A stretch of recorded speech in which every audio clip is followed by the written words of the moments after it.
Wayne County Wildcat fans, welcome into Big Oldies Radio. It is senior night at Collinwood High School, and our Wildcats are here to ruin it for them. Here we got 2, 3, and 6 teams tonight, finishing out the regular season in county rivalry.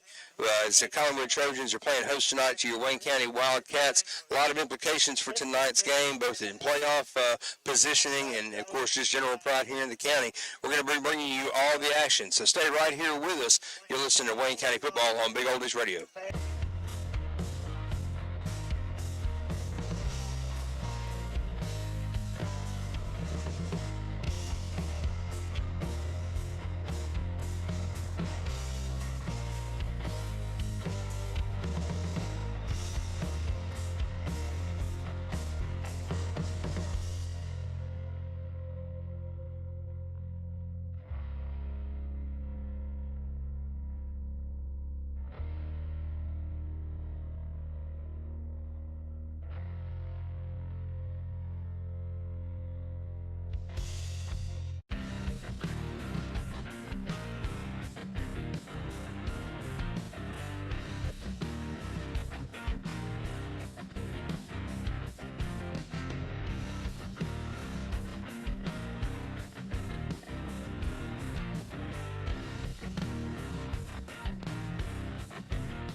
Well, Wildcat fans, welcome into Big Oldies Radio. Tonight we're coming to you from Collinwood High School, where the Trojans are playing host to your Wayne County Wildcats as we round out the regular season. Both teams 3 and 6 on the year, 2 and 2 within the region. Coming off of a big loss last week against McKenzie, who is locked up first place in the region. And tonight I am joined right here for the moment by Beckett Miller. Barry Miller is with the football team right now, talking to them, getting them fired up. Beckett, I'm glad to have you up here, buddy. I'm glad to be here. Thank you. Yeah, man. You're going to be playing in this game here in the next year or two, right? Yes, sir. Yeah. Beckett was on this field just a couple of weeks ago with the middle school team, and y'all got it taken care of, right? Yes, sir. Yeah, we got to get it taken care of tonight because we've got a big game tonight here. Of course, everybody knows Wayne County, Collinwood, big county rivalry. You can throw all the records and everything out the window when it comes to this game. One team could be undefeated, the other team could be winless, and it's going to be a dogfight, right? Always. So you tell me, Beckett, what are we going to be looking for tonight? Well, I think we should establish the run game. Mm-hmm. Also, it's a rivalry, so you got to take this really serious and just thump them in the ground on defense. That's it. Yeah, we got a chance to talk to Coach Lance a little bit before the game, and those were his keys to the game as well. We've got to establish the run game tonight. If we can control the run game, and I tell you what, Avery Vaughn has been a great asset for us this season. He has stepped up as a role filler after losing a couple of backs in front of him. He's averaging over 100 yards a game on this season. I believe he only needs about 115, 120 yards tonight to get to 1,000 on the season. And so our offensive line and defensive line are going to have to really control the line of scrimmage, and Avery and the guys in the backfield are going to have to get loose and run the football. Defensively, we're just going to have to smother the fire out of them. Collinwood, we're sitting here watching them right now in the pregame and looking at a little bit of film on them this week. They like to run that double wing misdirection offense. So any given play, there's 4 guys on that field that could be carrying the football. Yeah. And so, I mean, you've played defense against that, Beckett. What do they have to do to overcome that? You got to trust each other and know each other's part.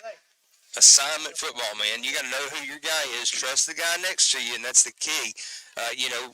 Read your keys. Don't pay attention to what the ball is doing, because the quarterback's going to try to make you think the ball is going somewhere it's not.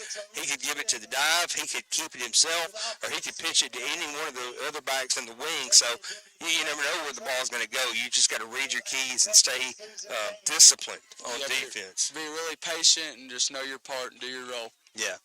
Don't be a hero. Yep. Right. That's kind of the big thing. And any of you guys out there that ever worn pads and helmet, you know good and well that we all like to be heroes out there on that field. But when you're playing a team that runs this kind of offense, you can't be a hero. You got to play your assignment. You got to get out there and do that job. And then of course lean into this rivalry. Right. It's a rivalry game. Everybody's emotions are heightened. I'm sure on both sides of the field. This is one that you win this game, you're going to be thrilled for the next year. You lose it, you're going to be in the dumps, and so you lean into that and let that kind of fuel you a little bit. So we're looking forward to a great rivalry game here tonight between Collinwood and Wayne County. Of course, there's also playoff implications tonight, because both of these teams are 2-2 on the region play so far this season. That puts them right now in a tie for third place. Winner of the game tonight will secure a third place berth in the playoffs, and the loser will be in fourth place. So vying for position to determine who's going to be in which position, and that's going to tell us where we're going to be going next week for round one of the playoffs. Yeah. It's a big rivalry game, you want to win this one bad. Beckett's up here. He kind of looks like his dad. I think right now we could strap some pads on him. He'd be ready to go. Oh, yeah. He's kind of got that amped up look about him right now. So next year, buddy. Next year. Next year. So stay right here with us. We're going to bring you all the action. You're listening to Wayne County Football on Big Oldies.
Wildcat fans, welcome back into Big Oldies Radio. We're about 6 minutes away from kickoff here in Collinwood as your Wayne County Wildcats tonight finish out the regular season on the road against the Trojans. It's that time for the pregame talk with the coach, sponsored by Barnett Insurance at 102 Public Square West in Waynesboro. Call Vic Barnett or Tony Bowling at 931-722-3031. Barry Miller is on the sideline right now with Coach Willis. We're going to send it right down to him for this pregame interview. Here we are pregame with Coach Willis. Coach, last regular season game. Playoffs start next week, but before that, we got a very fun rival game tonight. What do you think? We do. It's always a good game over here. You throw records out the window. It's always a good game over here, between us. You add, the environment to it, Halloween night. It just adds a little bit to it. So, we're anxious for it, and our kids are fired up. Got a couple guys out that we had last week due to injuries, things like that. need some guys to step up. We do. We lost a guy last week to a leg injury. Lost another one this week. Just some stuff that's going on. So we got to have some guys step up and play big tonight. All right, thanks, Coach. Good luck. Our pregame interview with the coach has been brought to you by Barnett Insurance at 102 Public Square West in Waynesboro. You can call Dick Barnett.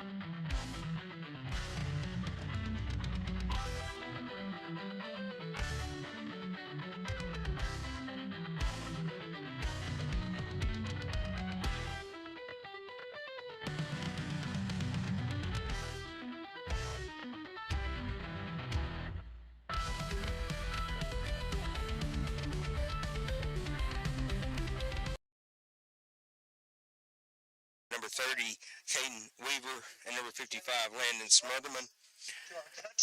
Cannot really see across the field right now who Collinwood's captains are. We'll get those here in just a few minutes. Such a beautiful day that you've given us to enjoy. And Father, we thank you. Three-game prayer happening right now on the field. Tonight to play this football game.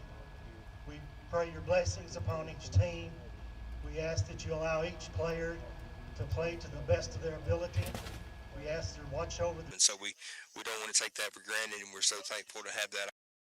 their busy schedules, to work with these young men, to make them and help them become better citizens and not only better athletes. Father, we thank you for watching over us and caring for us. We ask you watch over those in our communities that are sick and afflicted. And we thank you for all that you've done. And we thank you for this in your Son, Christ Jesus' name. Amen.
Guy in the lineup. And Barry, we're sitting here talking a little bit about implications of the game tonight.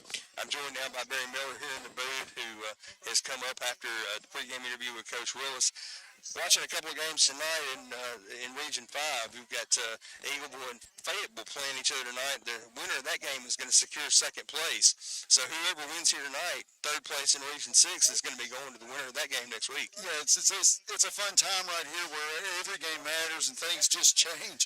On the drop of a dime. We're going to have some good football games tonight that's going to kind of put everything in motion as far as playoffs start next week. So I expect this one to be a really good one. Absolutely. Two very evenly matched teams. And, of course, watching Collinwood a little bit on film, they like to run that misdirection offense, so they'll set up in the double wing. And that means you got four guys you got to watch at any given point in time who may have the football on any given play. Yeah, they're pretty good at running that option right there. You give them credit on that. So your defense is really going to have to be disciplined here. They're going to have to know their reads and just trust what they see and, not follow a ghost. With it being Halloween, not follow a ghost guy that doesn't have the ball. Yeah, assignment football is going to be a big deal.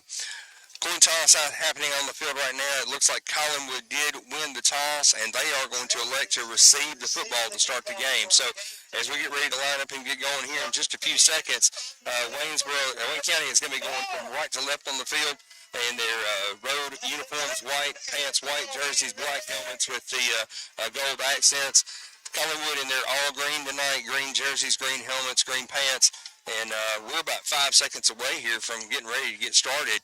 So we're going to take one final break here, and we'll be back with the start of this game. Stay right here with us. You're listening to Wayne County Football on Big Oldies.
Big-time rivalry game here in Collinwood.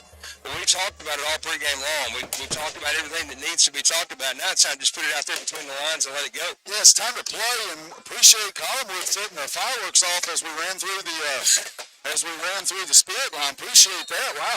So, it's game time. It's ready to rock and roll. It is, and they got the fireworks going off right here pregame. I think they're shooting them all off. Maybe they don't think they're going to score tonight and have another chance to shoot any more off. Possibly, and let's hope that's the case. Collinwood going to be going left to right on your radio dial. Wayne County going from right to left. Daniel Pike is going to be handling the kicking duties for the Cats tonight. Again, we lost Casey Hunt last week to a leg injury. Understand Casey had surgery this week, and we're praying for swift recovery for that young man. Sure, he's down there on the sidelines wheeling and dealing, so he wasn't going to miss this. There you go. I hadn't seen him tonight, so I wasn't sure if he was here yet or not. But, hey, when you got injuries like that, next man up. That's right. Just get out there and play. So Daniel Pike has got his team lined up. He backs up to the 30-yard line, and he's going to get ready to put his foot into the football. And let's get this game underway. Collinwood back deep to receive is number 21, Stetson Holt. The ball is going to be spun down right around the 23-yard line. It's bobbled and dropped.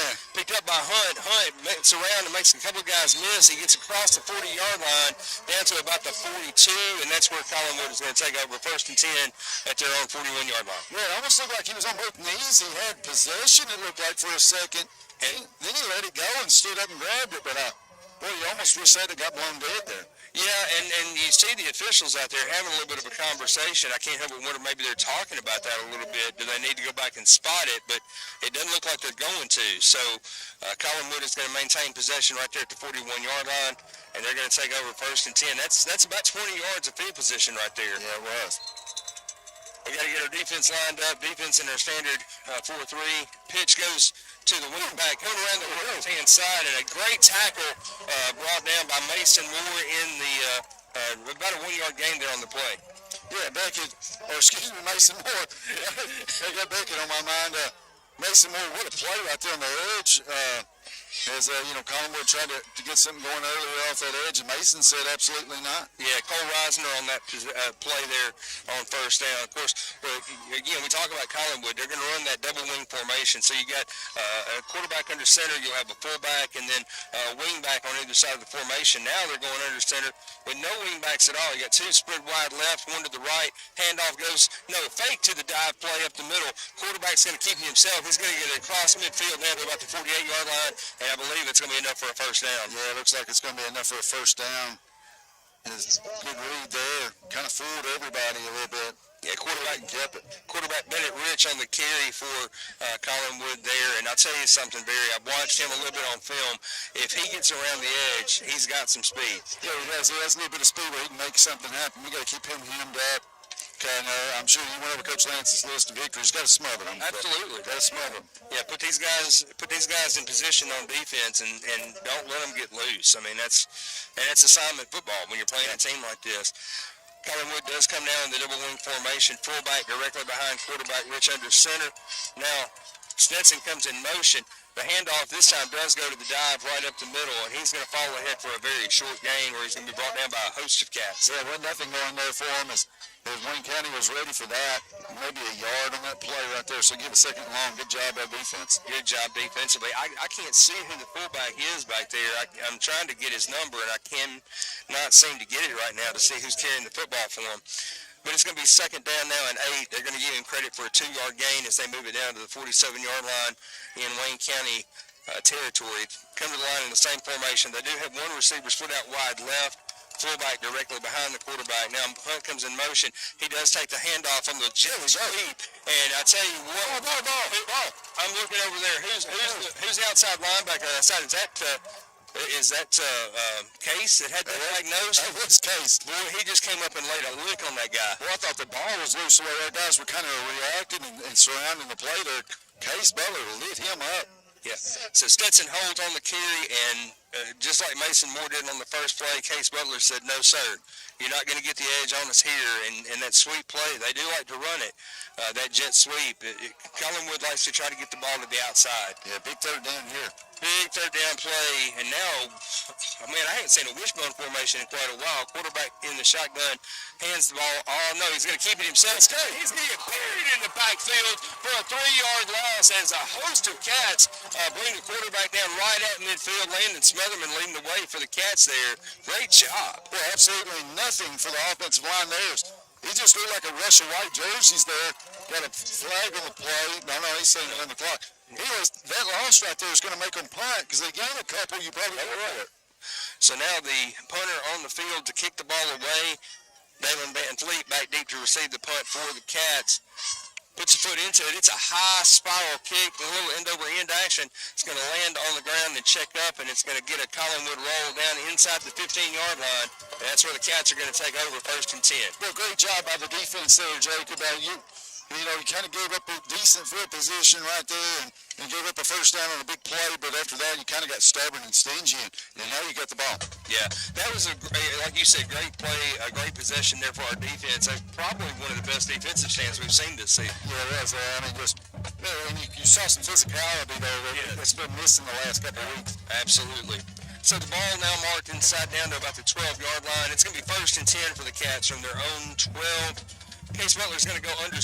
No, he's not. He's going to be in the shotgun with Vaughn to his left as he starts his handoff to Vaughn, who's going to carry it over the right-hand side. He's going to get it across the 15. Looks like they're going to mark him down to about the 17-yard line, so about a 4-yard gain there on first down. Yeah, good first down play right there. You got 4 yards. That's huge. Opens up your playbook a little bit right there. Boy, we're going to need a big night from him. And I think he would kind of like a big night as well as he was looking at it before the game. I believe he only needs about 115 yards or so to get to 1,000 for the season. Oh, yeah. Butler in the shotgun with Vaughn to his right. He's got 2 receivers to the near side of the formation. He takes a snap, hands the ball to Vaughn. Vaughn with the reverse. Back to Van Fleet. Van Fleet's got the edge. Good block down front. Van Fleet's got room. He can get around one guy. He gets spun down right at the 45-yard line.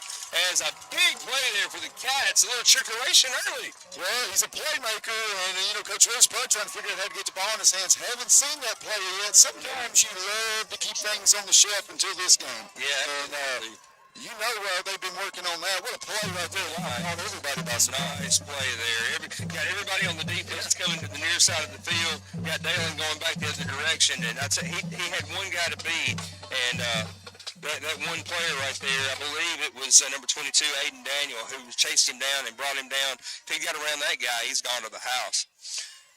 Two receivers on the field, one to either side.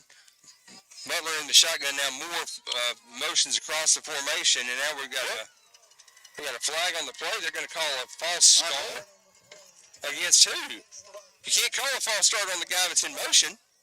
And as Mason Moore lined up on the right side of the formation, he shifted over to the left. He made no illegal move at all whatsoever. He was completely across the formation. That's a weird call right there. Maybe that or somebody on the line moved. I don't know. Did somebody flinch? Okay. So we had a flinch on the offensive line that we could not see from up here. Center, yeah. Thanks, Coach Blackwell. We got Coach Blackwell, Coach Haston up here with us. We do. A little help on those spots is never a bad thing. Now Pike wide left in the formation, Van Fleet out to the right. High snap. Butler is able to corral it, and he's just going to have to tuck it and get what he can get.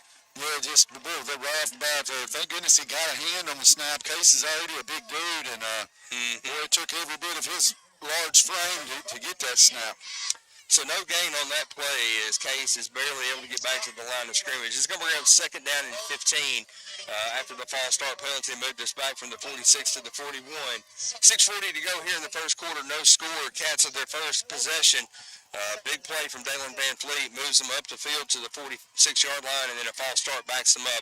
We got three receivers on the field, Van Fleet and Tide in the right side of the formation. Butler takes a snap. He drops back and looks to throw. He's got somebody in his face, but he finds Dalen Van Fleet right down the middle of the field, right along the seam, and he hooks it with it for a big play. That's a big play. The first down right there. What a spot. Absolutely. He did it 15. He got 16. Boy, Van Fleet, back to the old Van Fleet that we saw earlier in the year. He finds that soft spot of the zone right there, near the yard mark to get, and picked up a huge first down right there. And give Case Butler a little bit of credit just to be able to get that pass off, because he had a defender right in his face when he threw it. Yeah, hit as he let it go. Same formation now for the Cats as Van Fleet and Todd go out to the right of the formation. Pike to the left. Butler in the shotgun with Vaughn to his left. He takes a snap. This is a quarterback design run all the way. He had some room, and then he just tripped, and that turf monster got him, but he did pick up about 4 yards. Yeah, big hunk of the turf came out there. I don't know how. I was down there, pregame kind of walking around. Field looked pretty good. Of course, we've got a lot of rain this week, so it would be a wet spot. Wet spot on the ground. I mean, you never know. And what is it you like to tell me, Barry? This is kind of cow pasture football down here. It is, yeah. They could have a $1 million field, and I probably wouldn't speak highly of it. Butler brings his team to the line of scrimmage. He's got receivers split wide to either side of the field. Mason Moore back in the fullback position in front of Vaughn. Butler takes a snap, hands the ball off to Vaughn, and he is met in the backfield by 3 defenders who bury him. He's not going to get back to the line of scrimmage. They're going to give him the 40, but that's a 1-yard loss. Yeah, 1-yard loss as he was hit there before, but just about the time he got the ball, and then, give them credit. There's a bunch of green in the backfield that time. Yeah. But before anything opened up. You kind of would have liked to seen Case pull that one and keep it himself, but I'm not sure it would have mattered. Because they had good penetration there on defense. So now 3rd down and 8 as they move the ball back to the 40-yard line. We need the 32 to convert and move the chains. I'm going to say you're 2 down territory here. Oh, absolutely. Van Fleet and Todd split wide to the right of the formation. Butler takes the snap, drops straight back. He's got good protection, and he hooks up with Van Fleet once again over on the right-hand side. He caught the ball right around the 35-yard line, and he's going to get down and fight to get close to the 30. He needed the 32, and he got it. He needed the 30. There he is again. Collinwood plays that zone right there. He just finds a soft spot. You would think they would key on him with him being our playmaker in the pass game, but just give Van Fleet credit. What a job he does. Well, when they line up in a zone like that, they're typically telling you that they don't have anybody that can cover him one-on-one. That's true. They're not even around him. Good job of Case getting the ball to him. Same formation. 1st and 10. Now we're going to go back to that design run. Good blocking by Vaughn in front, and Butler's got the edge. He's going to get a big run. He's going to be driven out of bounds and tackled out of bounds as he gets the ball inside the 15, down to about the 14-yard line. 17 yards on that run, but we got a flag back at the... Got a flag. That doesn't look good. And it looks like it is going to come back as the official is indicating a hold against the Cats. Boy, good run right there, but you can't talk much about it now as it gets negated by the flag. This is one of those where I'd kind of like to be curious to see who they're calling the hold on, because I saw from up here it looked like incredible blocking. Vaughn did a great job. He got a good seal block in front of Butler to bust him loose. A block in the back. Oh, man. And away from the play, I mean, you're already past that right there. Not good. Yeah, flag came in from the back judge in the very back end. So that's going to move the ball all the way back to the 35-yard line. It's going to be 1st down. Boy, that's stuff you just can't have right there. Yeah, 1st and 15 now for the Cats as the ball is spotted at the 35-yard line. We need the 20 to move the sticks. Butler in a shotgun. He's going to hand the ball off to Vaughn. Vaughn's got the edge as he sweeps on the right-hand side. Now turn it on, Vaughn, and he's going to take it up the field. Vaughn is going to carry it all the way down inside the 5-yard line, and he's going to be brought down right inside the 5. It's going to be 1st and goal for the Cats. Big run on 1st down. Big run. Great job right there. Setting the edge by your offensive line right there blocking, and then you give Vaughn one-on-one, and he makes a move, and Man, he almost got there. They're going to mark him out of bounds at the 6-yard line. I guess he stepped out of bounds. So they're going to mark him at the 6. It's going to be first and goal for the Cats from the 6-yard line. And now we've got a little substitution happening as there's some confusion about who's supposed to be in. Well, I like that play we've ran a couple times with Case, just snapping it and going to the left. Direct run, man. All right, why not? And now Cats going to take the first time out of the game here. 3:17 to go in the first quarter.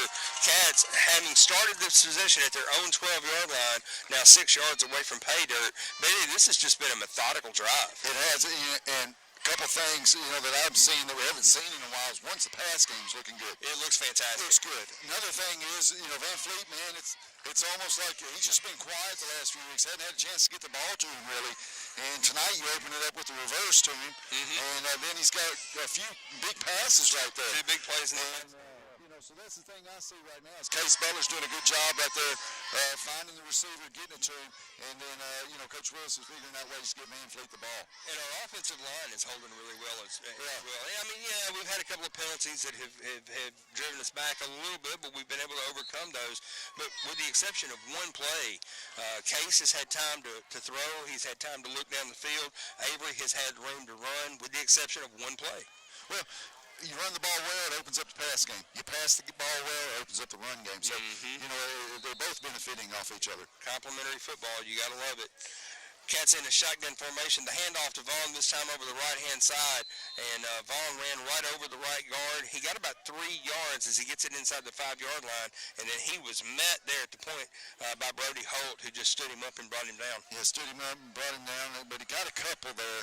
Main thing here is just get a couple yards each time, because with Hunt being out, we're going 4 downs here to get us touchdowns. So just get a couple here and there, and by the 4th down, you should be able to get it. Positive motion, man. That's all you need. And typically when you're looking at a 10-yard situation, 3 yards, 3 yards, 3 yards.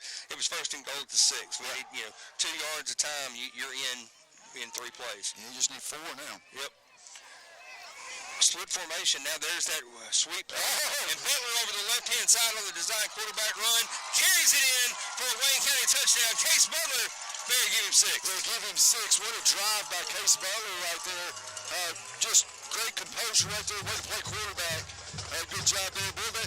I think we see something up top here that they're relaying to the coaches about that little play right there, because you're out-manning them out there. And with Case Butler being so big and running so hard, it's just hard for one guy to get him down. That's right.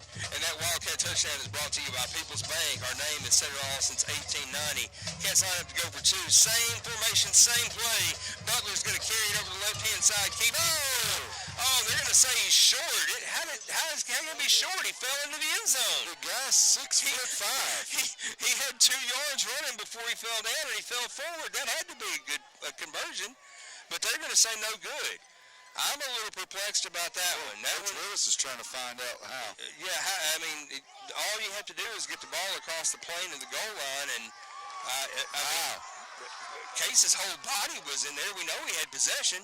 I'm a little perplexed about that one. But here we are, 2:29 to go in the first quarter, and your score early, Wayne County 6, Collinwood nothing. Coach Willis giving the line judge down there an earful. He wants an explanation as to why we didn't get that 2-point conversion, and I don't blame him. Well, I don't know, man. There's no logic behind it at all for me at all, Barry. I just don't see it. But the Cats line up to kick off the ball again at the 2:29 mark now with the 6-0 lead. Daniel Pike puts the ball on the tee, back deep to receive the kick for Collinwood. Is going to be number 28. I believe that's Jonathan Rosinski back deep to receive the kickoff. Or it might be Ryan Karcher, number 20. We'll take a look and see if we can get a better look at his number here in just a minute.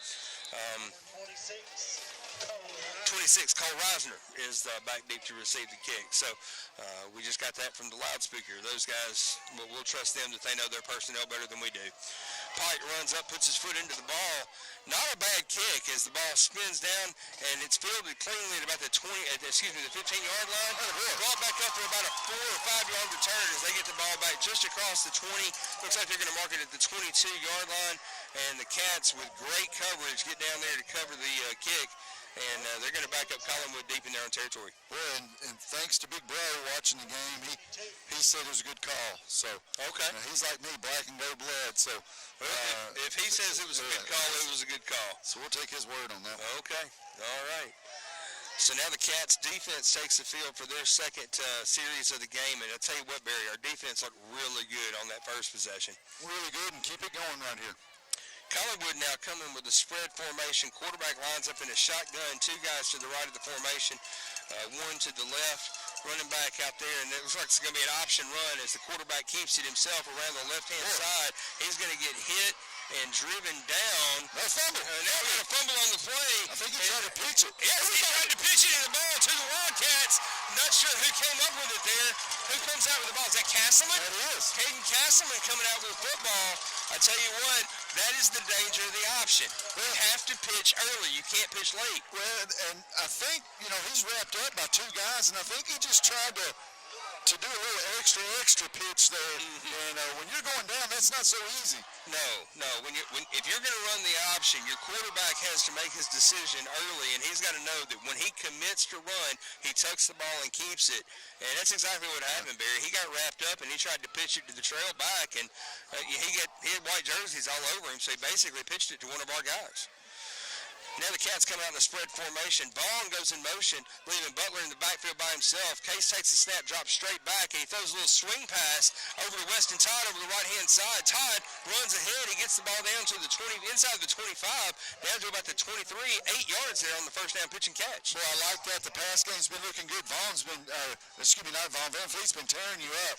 Send Van Fleet deep. He brings 2 or 3 with him. Weston stays behind. Just hit it to him and pick up a big game right there. And I tell you what, you talk about earlier Van Fleet having been kind of quiet the last couple of weeks.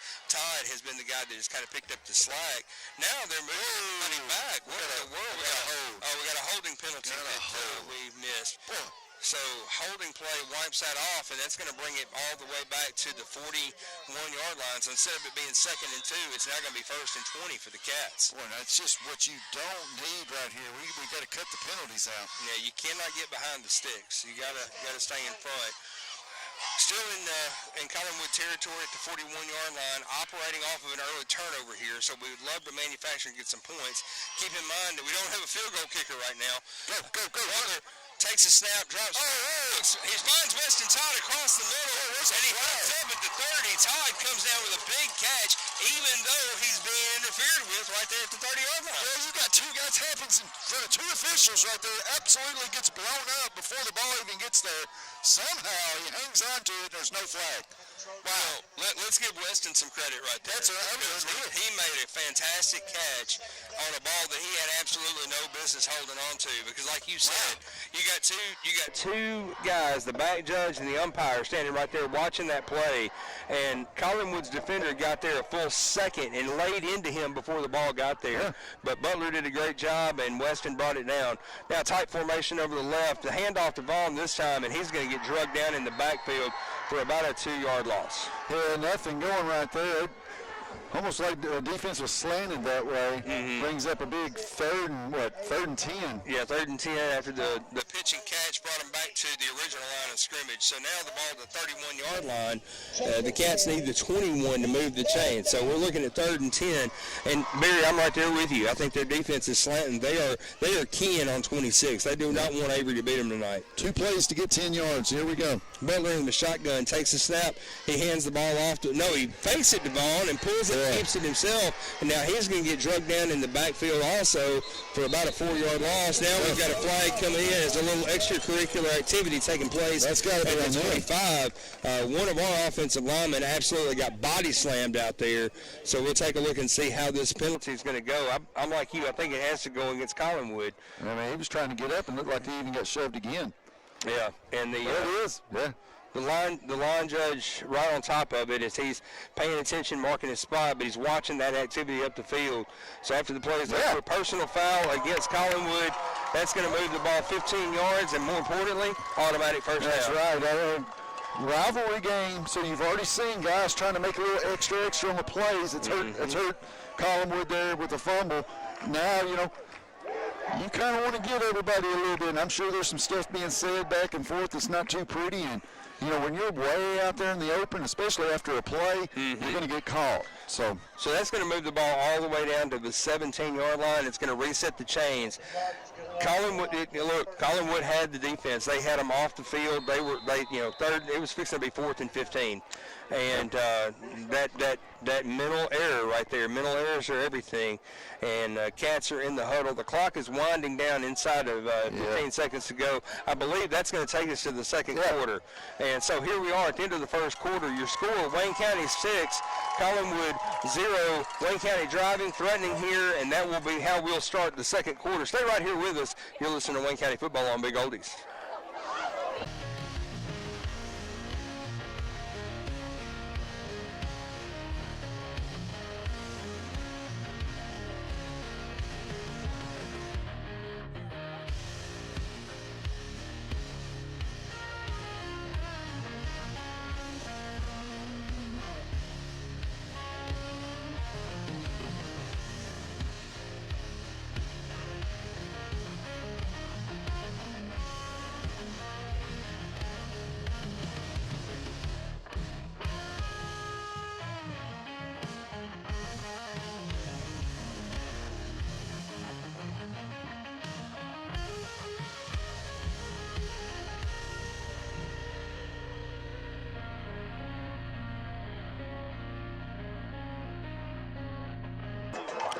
Wildcat fans, welcome back into Big Oldies Radio. Your score as we start the second quarter: Wayne County 6, Collinwood 0.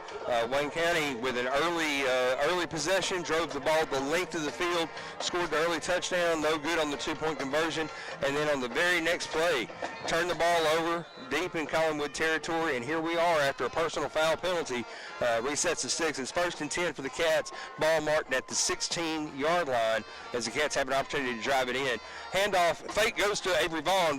Butler's going to keep himself right up the middle. Butler's got a big hole. He ran it right through the A-gap, and he picked it up, got all the way down inside the 5. What a big play. What a big play. Ford does such a great job of pulling at the last second, and he looks like a man on a mission right there. One guy's not bringing him down tonight. No, Butler's running like he's running like his hair is on fire.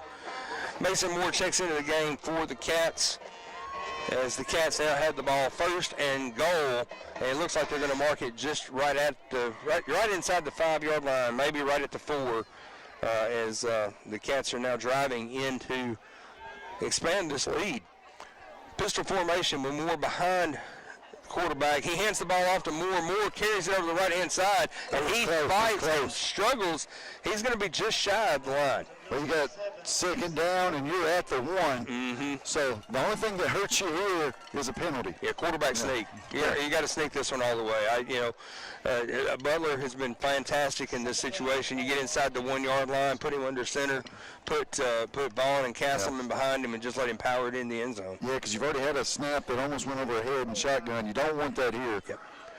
Jumbo formation. Butler's going to go under center. He's got Moore and Vaughn behind him. There's that quarterback. He sneaks it into the end zone. There it is. Case Butler give him 6 for his 2nd touchdown of the night. 2nd touchdown of the night, and Vaughn and Van Fleet got you there on that first drive.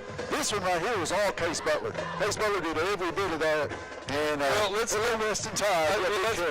give an assist also to Collinwood's defense, because they had us off the field and then they screwed it up. Yeah, that penalty. But Weston Todd did good on this drive. Oh gosh, but Case Butler has been playing really well so far. Butler, Todd, everybody's playing well at this point. Now the 2-point conversion attempt is going to be Case Butler over the right-hand side all the way. I don't believe he's going to get there. So on this one. So he is going to be brought down short of the line to gain. So 10:49 to go here in the second quarter, and Wayne County extends the lead 12-0. Well, you know what I like out of that right there? The old Tim Tebow pass. Where you have him, pop pass, have him run like that and just slip your tight end out. Yeah. That could be there. It could be there. Because, you're wearing them out on that play, and safety's going to come up when he sees that. I would be more inclined to save that when it's going to get you 6, though, than as opposed to when it's going to get you 2. You know? Yeah, but it's there. Yeah, and you've done a good job. You have set something like that up if you want it, because, you take a look. You watch what Collinwood is doing defensively. They're keying on 26. They did not want Avery Vaughn to beat him tonight, so that's opened up the lanes a little bit for Case to run the ball. But now when Case gets the ball down inside the 10-yard line, they know Case is just going to run it. Yeah. And they're starting to key in on that. So you can see those linebackers creep up a little bit. So, yeah, just that little zoop, right over the top. To that tight end block, count 1,000, and then slip out there. Yep. Daniel Pike puts the ball on the tee for the Cats at the 40-yard line. Back deep to receive for Collinwood is going to be number 26, Cole Reisner. And number 21, Stetson Holt, who has fielded the first two kickoffs. Pike is doing a good job for us on special teams so far, kicking the ball away. He's not quite got Casey's leg, but he's doing a pretty good job. He's putting it in a good and spot. He drops it down about the 20-yard line and dribbles short. I didn't think somebody was going to pick it up for a second, and then Reisner picks it up and brings it across the 30-yard line, and that's where the Trojans are going to take over. Looks like it's going to be 1st and 10 at about the 32-yard line. Yeah, great kick, actually. I mean, he just kicked it into a dead zone there. And Collinwood kind of let it bounce a couple times. Well, and that was kind of the thing I didn't understand where he was kicking it to.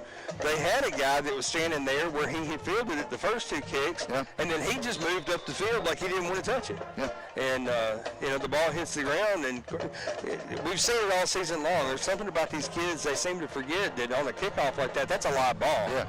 Now Collinwood comes out in a wide formation. They got 5 receivers on the field. Man comes in motion, a little pop pass on the jet sweep across the left-hand side. He's got some room as he's going to get the ball across the 35 down to about the 38-yard line. That looks like that's Stetson Holt on the reception, and he's going to get about 8 yards. Yeah, Holt did a good job there where the Cats, cut it off, and he just kind of turned it up. Wasn't anybody there and made a big gain right there. It's almost going to be a big loss for him. But yeah. So they move it down about 9 yards, and that's going to bring up 2nd down and 1. And I tell you what, 2nd and 1 is your favorite formation if you're an offensive coordinator because the whole playbook is open. Yeah, might try to hit something deep here. Who knows? Collinwood staying in the split wide formation. They got 5 receivers out there, quarterback in the shotgun. Quarterback takes a snap, he drops back, he's looking down the left side of the field and overthrows his receiver as the ball falls incomplete. Now we're going to get a late flag coming in on the back end. Boy, that's terrible. That is awful. Good coverage there by Roby Brown, and the ball over the head of the receiver. I mean, it looked to me like he was throwing it to the guy on the outside. Yeah. Now they're going to say pass interference against the Cats. Well, I don't know. This guy's missed a couple big calls, I think. Yeah. I don't know what's going on with him. So that pass interference penalty is going to move the ball 15 yards up the field. It's going to get it across midfield, and they're going to mark it down at the 47-yard line in Cats territory. Automatic 1st down for the Trojans. And so now Collinwood has a little something cooking for the first time tonight. Yeah. Now they're going to go back to the double wing formation. Quarterback goes under center with the fullback behind him. He barks out signals, and he hands the ball off to his fullback, who's going to dive ahead over the right-hand side. He's pushing the pile a little bit. He's going to get it across the 45 down to about the 44, 3-yard gain there on 1st down. Yeah, and besides the personal foul on Collinwood, there's been a ton of penalties on Wayne County and nothing really on Collinwood. Yeah. Brody Holt on the carry there, number 17 for Collinwood. He's going to move it down to the 44, so it's going to be 2nd down and 7 for the Trojans. Cats defense going to have to dig in here a little bit and kind of find something. Yeah, they are, but good job right there on 1st down. Only gave up a couple there. Now the Trojans come back once again going into that double wing formation as quarterback Rich goes under center. Holt lined up behind him. 1 wing back, 2 receivers on the right-hand side. Now the underneath handoff comes back to that's number 21, Stetson Holt on the carry. He gets the ball down to about the 41-yard line, 3 yards. Yeah, you're going to bring up about 3rd and 6, maybe 3rd and 5 right here. And, of course, this will be 4 down territory for Collinwood, I'm assuming. Correction, that was Cole Reisner on the carry. 26 carrying the ball down inside there. So it's going to bring up a critical 3rd down, 3rd and 4 for the Cats. Cats would love to get off the field right here, but like you said, this is more than likely 4-down territory with the 2-touchdown deficit that Collinwood's trying to climb out of here. Yeah, you'd love a no gain or a loss right here and really make Collinwood have to think about this 4th down. Yeah. Love to see Landon Smotherman just get in there and bust something up here. Now a timeout taken as Collinwood is going to take their first time out of the half with 8:20 to go here in the 2nd quarter. 12-0 the score. Wayne County out in front here early. Yeah, this is one of those plays right here where, you got 3 or 4 every half that are huge. This is Collinwood's big play right here. So, they're calling the timeout there to make sure everybody's on the same page. because they definitely need to come down and answer. If not, the Cats are fixing to have a ton of momentum. They get a stop here. Right now, momentum is firmly on the Cats' side. Momentum is wearing black and gold right now, and Collinwood definitely needs to get an answer, because if they don't get at least 3 here, you fall behind 12-0, you give the ball back to the Cats. Cats go back down and score again. You could be looking at a 20-0 game here at the half. Yeah, and the Cats get the ball to start the third quarter. So well, we need our guys right here to step up and get a huge play right here. And no disrespect to anybody out here. I mean, I know it's a rivalry game, so it is what it is, but neither one of these teams is built to come from behind. No, they're not. Not from a big deficit. So, if the Cats were able to get something done here and get a big lead, you get momentum swung firmly on our side. Double wing formation now. Stetson comes in motion. Oh, quarterback going to keep it. And look at who we called right there. Landon Smotherman in the backfield. Grabs Rich and slings him to the ground like a rag doll. Boy, that play was blown up from the beginning. Smotherman gets up flexing. Man, he can. You can flex on that one when you hit a guy like that. Now Collinwood's really got to think about something right here. Because you don't get this, you're giving great field position for the Cats. Yeah, loss of 1 there on that play. It's going to bring up 4th and 5. It looks to me like Collinwood's going to keep their offense on the field. If you're the Cats, you got to watch for the hard count. Yeah, don't jump off sides here and give them that free 5 yards. Quarterback is going to not go under center this time. Looks like it's going to be a Wildcat formation, direct snap, and the quarterback does take the snap. He rolls left. He's and he's about 10 yards out of bounds. Turnover on downs as the Cats are now going to take over at their own 42-yard line. Big defensive stand there for the Cats. Yeah, he threw that ball in the trees over here out of bounds. I was just making sure the referee didn't throw a stupid flag. Well, let's go Cats. I think that one anybody would have acknowledged that was an uncatchable ball. But I thought it was uncatchable when they called it down here a minute ago too. So, boy, if you get a score here, Jacob, you're looking. This right here is where you want the Cats to just. You got 7.5 minutes to go here in the first half. Use 7:15 of it. Yeah. Take this whole quarter. Let's take it all the way to the halftime, and let's punch it in right before the half and make it a 20-0 ball game. Butler takes the snap, drops back. He's looking to pass. He throws the ball down the field. Oh man, he had a receiver open as Daniel Pike was wide open right in the middle of the field, and just a slight misfire there as he threw the ball behind him, not able to hook up. Ball falls incomplete. Yeah, and Pike's wide open right there. Van Fleet's cutting across. There's 2 guys following him. And Van Fleet cleared it out right there. Boy, he hits that pass. Pike's got some room to do something. And Pike may still be running if he catches that ball. But the misfire there on first down going to bring up 2nd and 10. The Western Tide checks back into the game for the Cats. Well, I like the aggressiveness there. I do.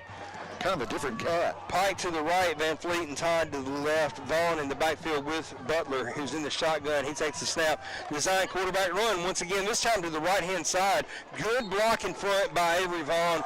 And Butler the 49-yard line. Who's that on? And now we've got a flag on the play as the head-to-head targeting. Well, it's got to be a targeting call. It has to be something there. The penalty comes in right at the end of the play. Right over his head. The contact. Let's see how it goes. We got personal foul. Let's go. Collinwood. That personal foul penalty. Let's add an extra 15 yards to that. 9-yard run there for Butler.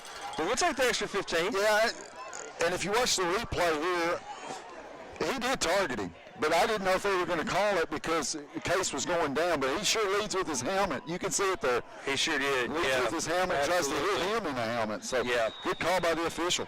You just don't see that a lot. No, not a player going down. No, not typically. No. So now 3 wide receivers on the field for the Cats. 1 to the right, 2 to the left. Vaughn to the right of Butler in the backfield. Butler takes the snap. He fakes the ball to Vaughn. Going to keep it himself. Gets back to the right-hand side. He's got 1 guy to beat, and he's going to get brought down right around the 20-yard line as he gets just across the 20. Now we've got another flag. And this one is definitely going to go against the Cats. Somebody blocked a little too late. Smotherman, I believe that was way after the play. Way after the whistle. Big run by Butler. Now, the play will count. The play will count, so we should still get the first down. But still, instead of the ball being inside the 20-yard line, now we're going to be back around the 35. Well, still, you got them on their heels.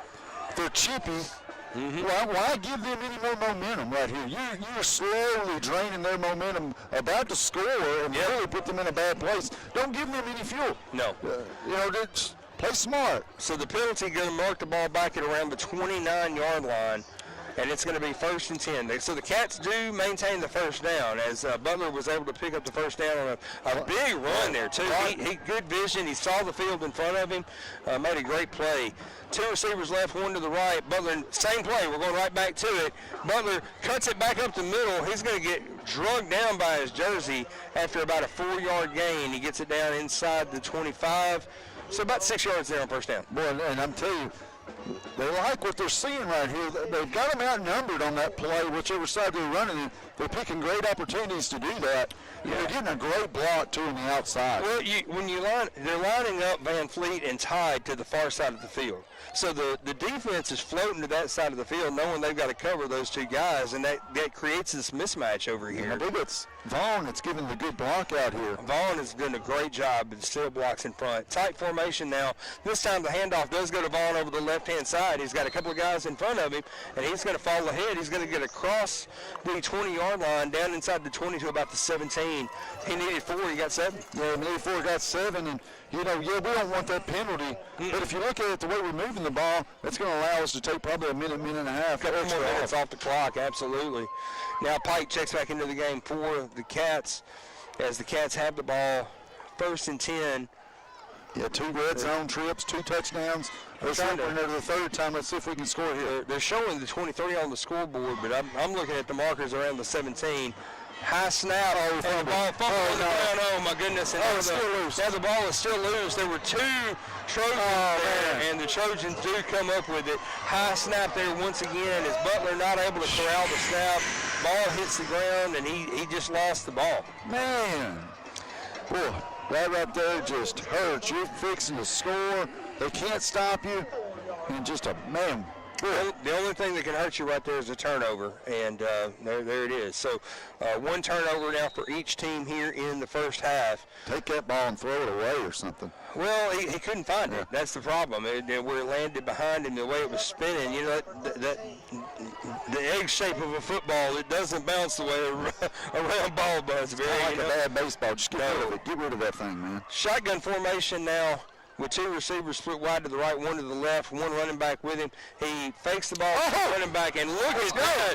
That's Smotherman once again in the backfield, grabbing the quarterback Rich, driving him down in the backfield for about a 4-yard loss. Well, they got nothing for him right there on that offensive line. He's absolutely destroying them. What a play. I get the sense that Smotherman is here for this game. Yeah, right now it looks like every Cat's here for this game. These guys are just playing really well. Yeah. 2nd down now and 14 as they move the ball back to the 20-yard line. Clock's now winding inside of 5 minutes to go. Cats still leading 12-0 here in this contest. Now defense out there trying to get a good stand coming off of a pass here. Watch pass. Double wing formation. Quarterback runs the jet sweep as he gives the ball to the guy in motion coming across the field. Huts Holt on the carry as he's going to move the ball down to about the 25-yard line. He picked up about 5 yards there, Barry. Well, he did. And Case Butler grabs him, and I thought, oh no, if he gets away from Case, he's got room here. But man, thank goodness Case, those long arms held on. And you got a big 3rd down right here for Collinwood. Got a big call to make, and your defense here is going to be smart. Yeah, third and 9. As the Trojans need the 34-yard line to move the sticks and get another first down. Cats defense is doing a pretty good job right now, playing contain, and they're smothering this offense the way we talked about it pre-game. Now the Trojans come out in the shotgun formation, 2 to the near side of the formation, 1 wide to the left.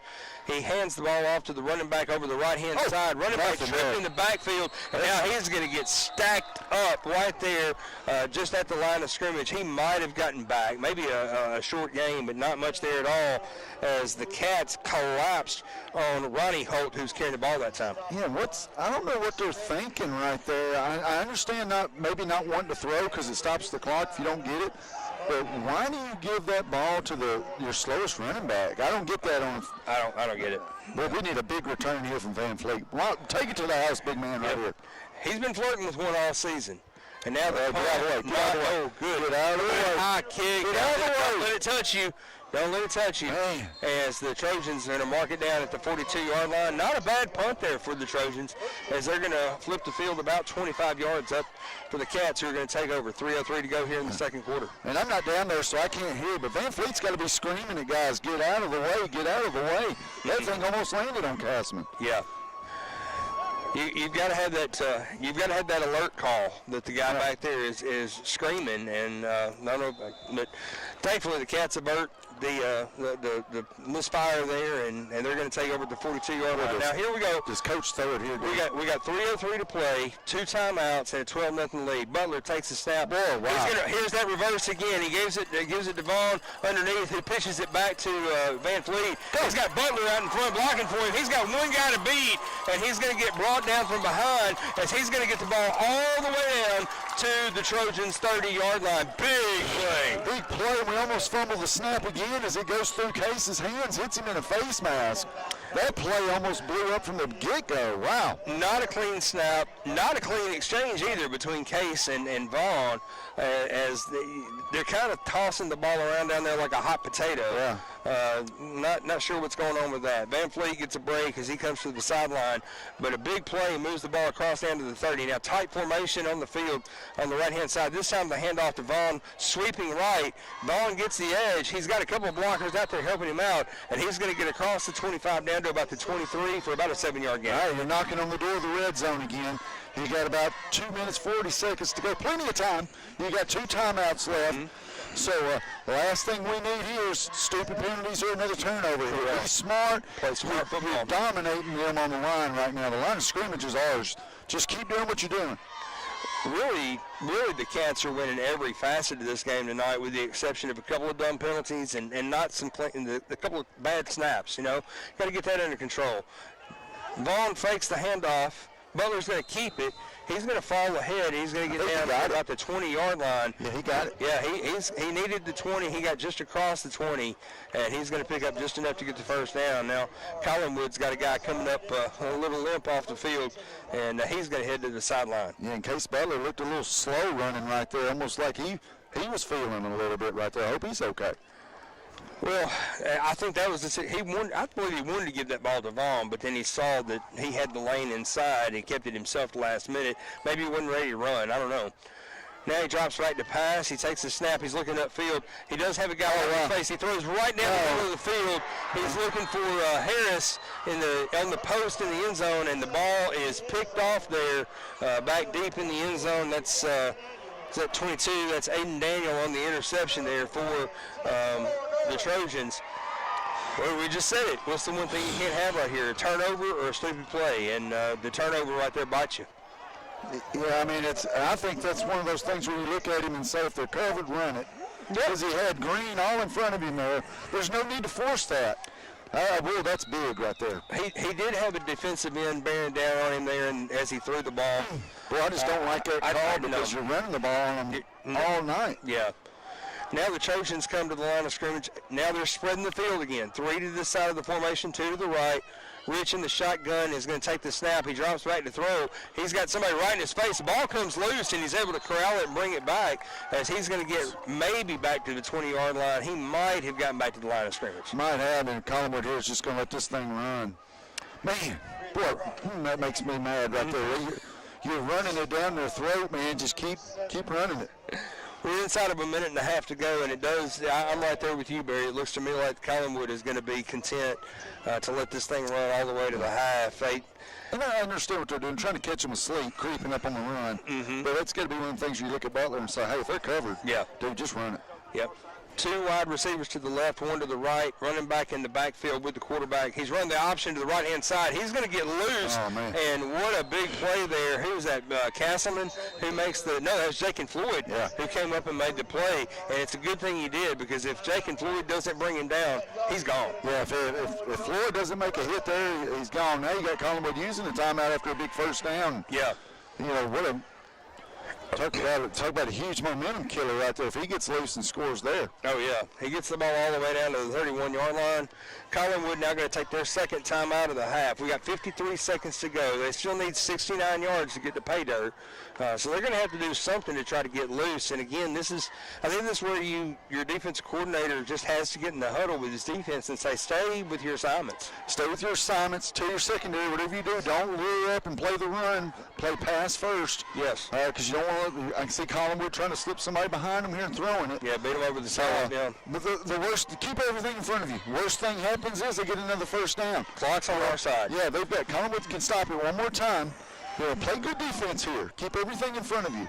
Now on first down, Collinwood is going to spread the field again. Well, nobody's out here. We got 3 receivers to this side with only 2 defenders. There we go. And now Floyd treats back over to this side of the field. Rich in the shotgun, barking out the signals. I believe he's trying to get a free 5. No offsides. He slings down the right-hand side of the field. He's looking deep and just overthrows his receiver. Boy. So ball falls incomplete, stops the clock with 48 seconds to go. But it's going to be 2nd and 10. 2nd and 10, and you just got to tell yourself they're going to go deep. Mm-hmm. Tell yourself that so you don't backpedal. Go ahead. Just who cares if he catches it 15 yards in front of you? Right. Who cares? Right. And Rich, keep it in front. Rich, I believe, is a little juiced up there too, because if he puts a little bit more air under that ball, yeah, that's lets the receiver run underneath it and make the catch. That's a bad play. But as it is, it falls incomplete. And now Collinwood comes back to the line of scrimmage. They've got, again, spread formation. 3 to the right, 2 to the left. They're trying to spread the defense out and create something here. Man comes in motion across the field, drops back to throw across the middle. There we go. And the ball incomplete as he misfires and overthrows his receiver. Well, do you go after this? Well, it's just 3rd down. I was going to say, if it's 4th and long, do you go after the punt? 3rd down and 10. The ball started at the 31-yard line. 43 seconds to go here in the half. Collinwood, I don't know what they're doing. I think they put it on the ground here and make us use the timeout. Yeah, that would be the smart play. You took a couple shots downfield and they just weren't there. Well, like you said, they're built like we are. We're not going to throw those deep passes. Mm-mm. So put the ball on the ground here. Maybe you get the first down. You made a big play on a run play a while ago. And at least, make Wayne County waste a timeout. I just don't see them putting it in the air here. They are going to spread the field again as they bring 2 receivers wide one receiver wide to this side of the field. Now the man in motion goes into the backfield. Here's that option look to the left-hand side. Rich with a late pitch out to Holt. He's going to get smothered right there at the line of scrimmage. Slowly developing play, gets out there wide, no gain at all. Great job by the Cats D. And I think we're going to be content with it. Yep, we're not going to take the time out here, so we're going to let the clock run. They don't have to snap it again, I don't believe, and so we can take this thing to the half. Collinwood is going to line up with the punter on the field, but Van Fleet back deep to receive the punt. Clock now inside of 9 seconds. Why would you snap it here? No, you wouldn't.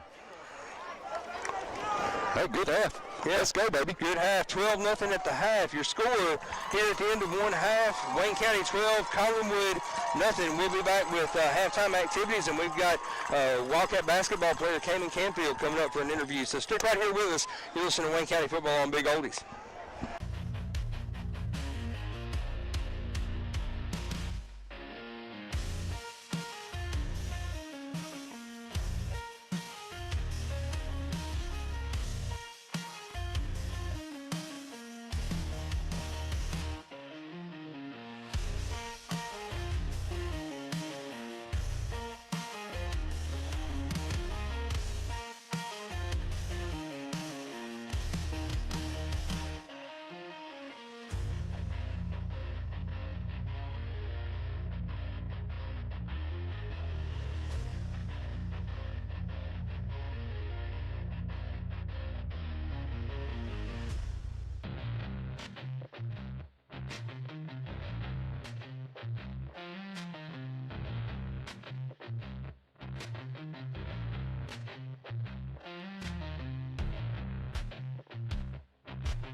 I'd like to take a moment to thank our halftime sponsor, American Forest Management.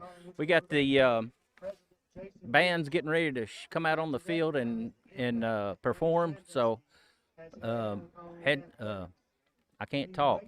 I'm trying to talk, and the announcer over there is talking too, so it's making me up. American Forest Management, land management, real estate services, wildlife management, recreational licenses, timber sales. Waynesboro, call 931-722-3302 or visit them on the web at AmericanForestManagement.com. We'll be having they're doing some sort of something about Danny Sandusky. Something happened. I don't know exactly what's going on with there, but we'll be back with the band in just a second.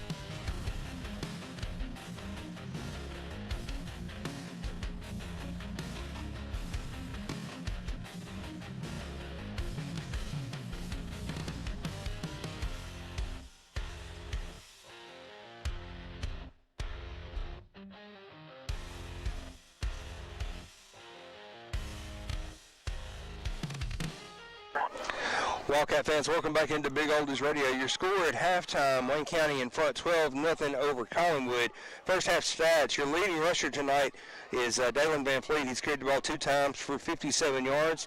Avery Vaughn right behind him, 7 carries for 50 yards. Case Butler has carried the ball 8 times for 38 yards with 2 touchdowns on the ground, 1 from 4 yards out, 1 from 1 yard out. And then Mason Moore with 1 carry for 5 yards. Butler has also gone 3 for 5 passing for 43 yards in the air with 1 incompletion, 1 interception. Billy, right now the Cats are just dominating the line of scrimmage, and that's what you'd love to see on both sides of the ball. Dominating the line of scrimmage, dominating the pass game, dominating the run game. Absolutely just wearing them out on every part of the game right here. The only negative part is the 2 turnovers where you probably score twice just with the way you're handling them up front. And instead of being up 12-0, you'd be up 4 scores. But hey, great half. Well, you go in at halftime and you talk to the players right now and you say, hey, look, clean up the penalties. Let's protect the ball. We get the ball first to start the second half, right? So we come out with the possession to start the second half.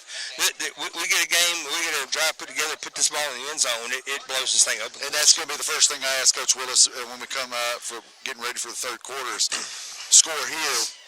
What's it feel like? Yeah. What's it looking like? Yeah, absolutely. So Wildcat fans, stick right here with us for the rest of our halftime coverage. We're going to take a short break, and then we'll be back with Wildcat basketball player Cameron Canfield joining us. You're listening to Wildcat football right here on Big Oldies. All right, Cam.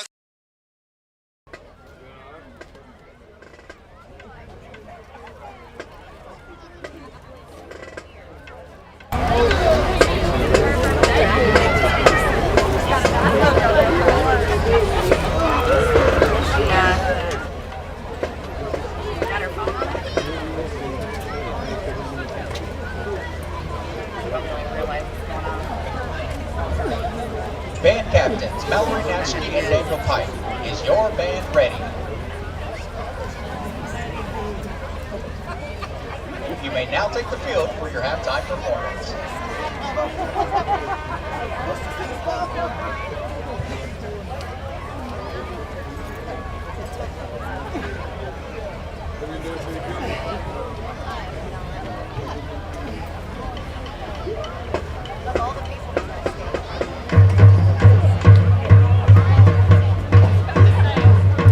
in front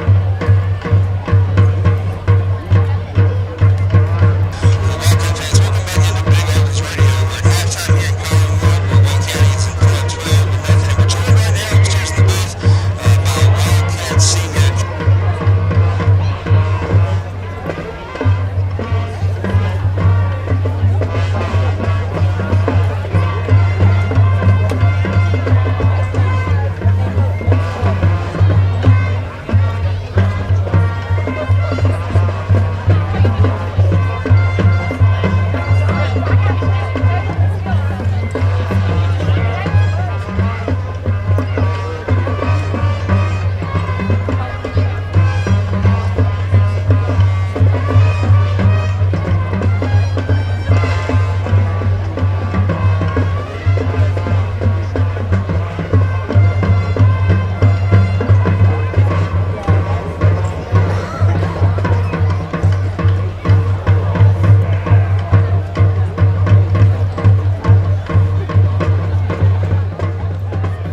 interception could have been called back, you know, to rep in the passer.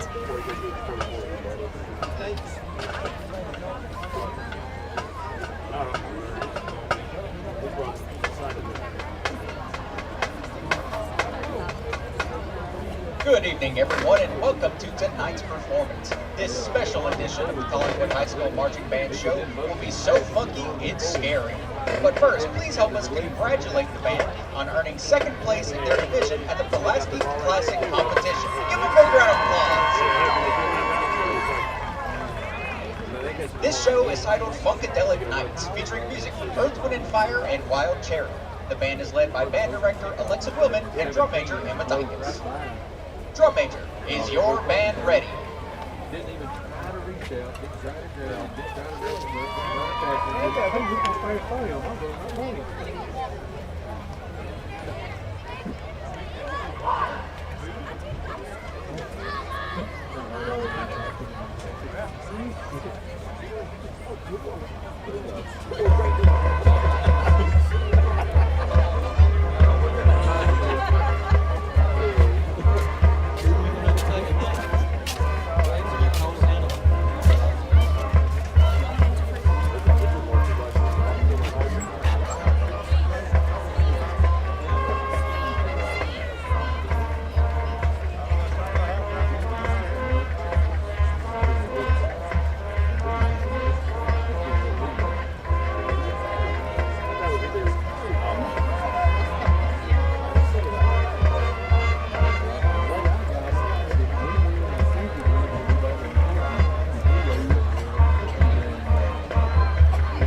Barry's real hot because he has his mic right up here. If he just move it back about that far, it'll be a lot better.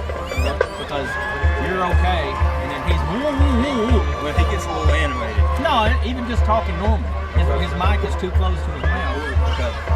And I called Chuck and he said it sounds fine on the radio, but I don't believe it. I mean, because it's just there's so much difference between you and him. But I tried to make adjustments down here, but We gotta claim the turnovers up, Ralph. 150. 150. Well, 150 rushing, and then he's got another 42 in the air, so just under 200 yards. Did y'all do the stats already? Yeah, I did the stats and the halftime reviews. The darn flags and calls are terrible. The penalties are hurting us, and the turnovers are hurting us. We got to clean those up. The flags are. The only flag that I saw that I thought was legit was the late hit down here. Yeah. That was just a dumb play. But there was no pass interference on that. No, there was no PI. No, Well, it wasn't. Even It wasn't if it was, catchable. it wasn't catchable. So he wasn't even throwing to that guy. He was throwing to the guy on the outside. Yeah. He was trying to hit the guy on the wheel route going up the field, and he threw it. Either way, he threw it in between them, so neither one of them could have caught it. catch I know it. it. No. There was no PI on that at all. That was No, ridiculous. no, Ralph had a better chance of catching that than they did. Yeah. That was stupid. That was just a terrible call. I got to get back up there. That ladder. I hate that ladder.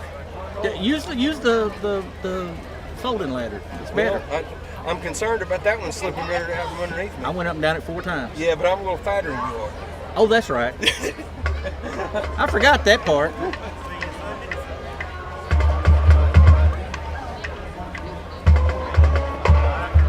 How are the Inmans tonight? Doing well. How about you? I'm cool. I got 2 heaters, baby. I started turning that one around on me. You can draw back a nub.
All right, folks, that's your halftime show brought to you again by our halftime sponsor, American Forest Management, Land Management, Real Estate Services, Wildlife Management, Recreational Licenses, Timber Sales.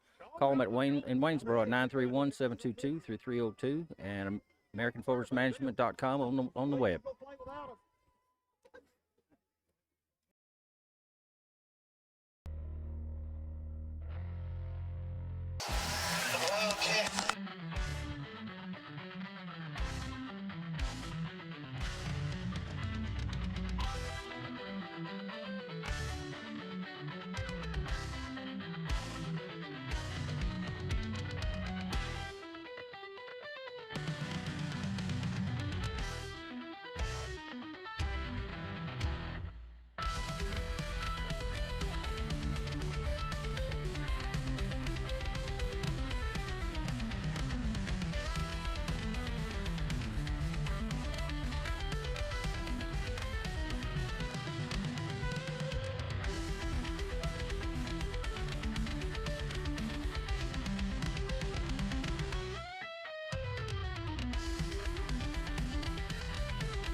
fans, welcome back into Big Oldies Radio. Your score here at the end of the half.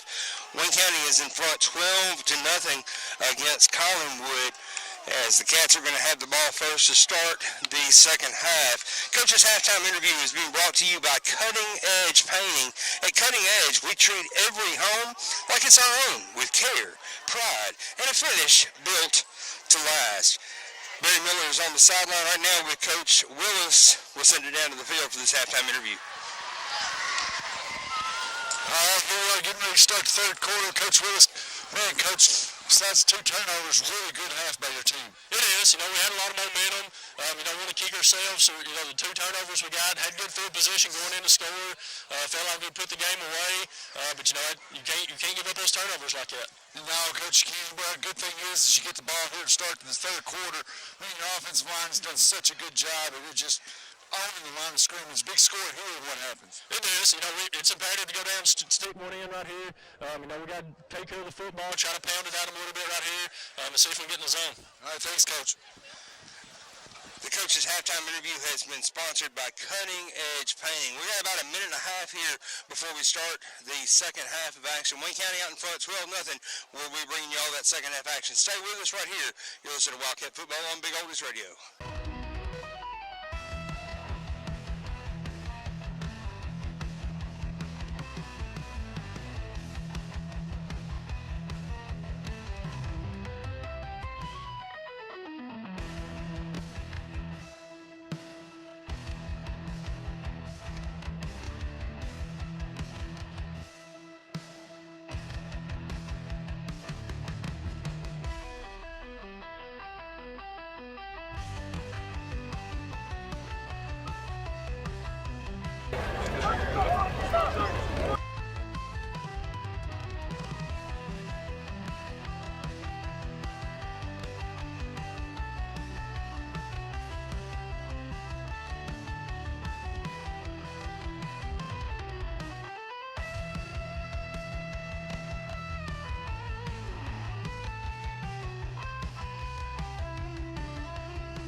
Fans, welcome back here for the start of the second half. Your score, Wayne County out in front 12-0. And Barry, I love what Coach Willis had to say there at halftime. Those turnovers, recognizing that they're critical, but now we have an opportunity.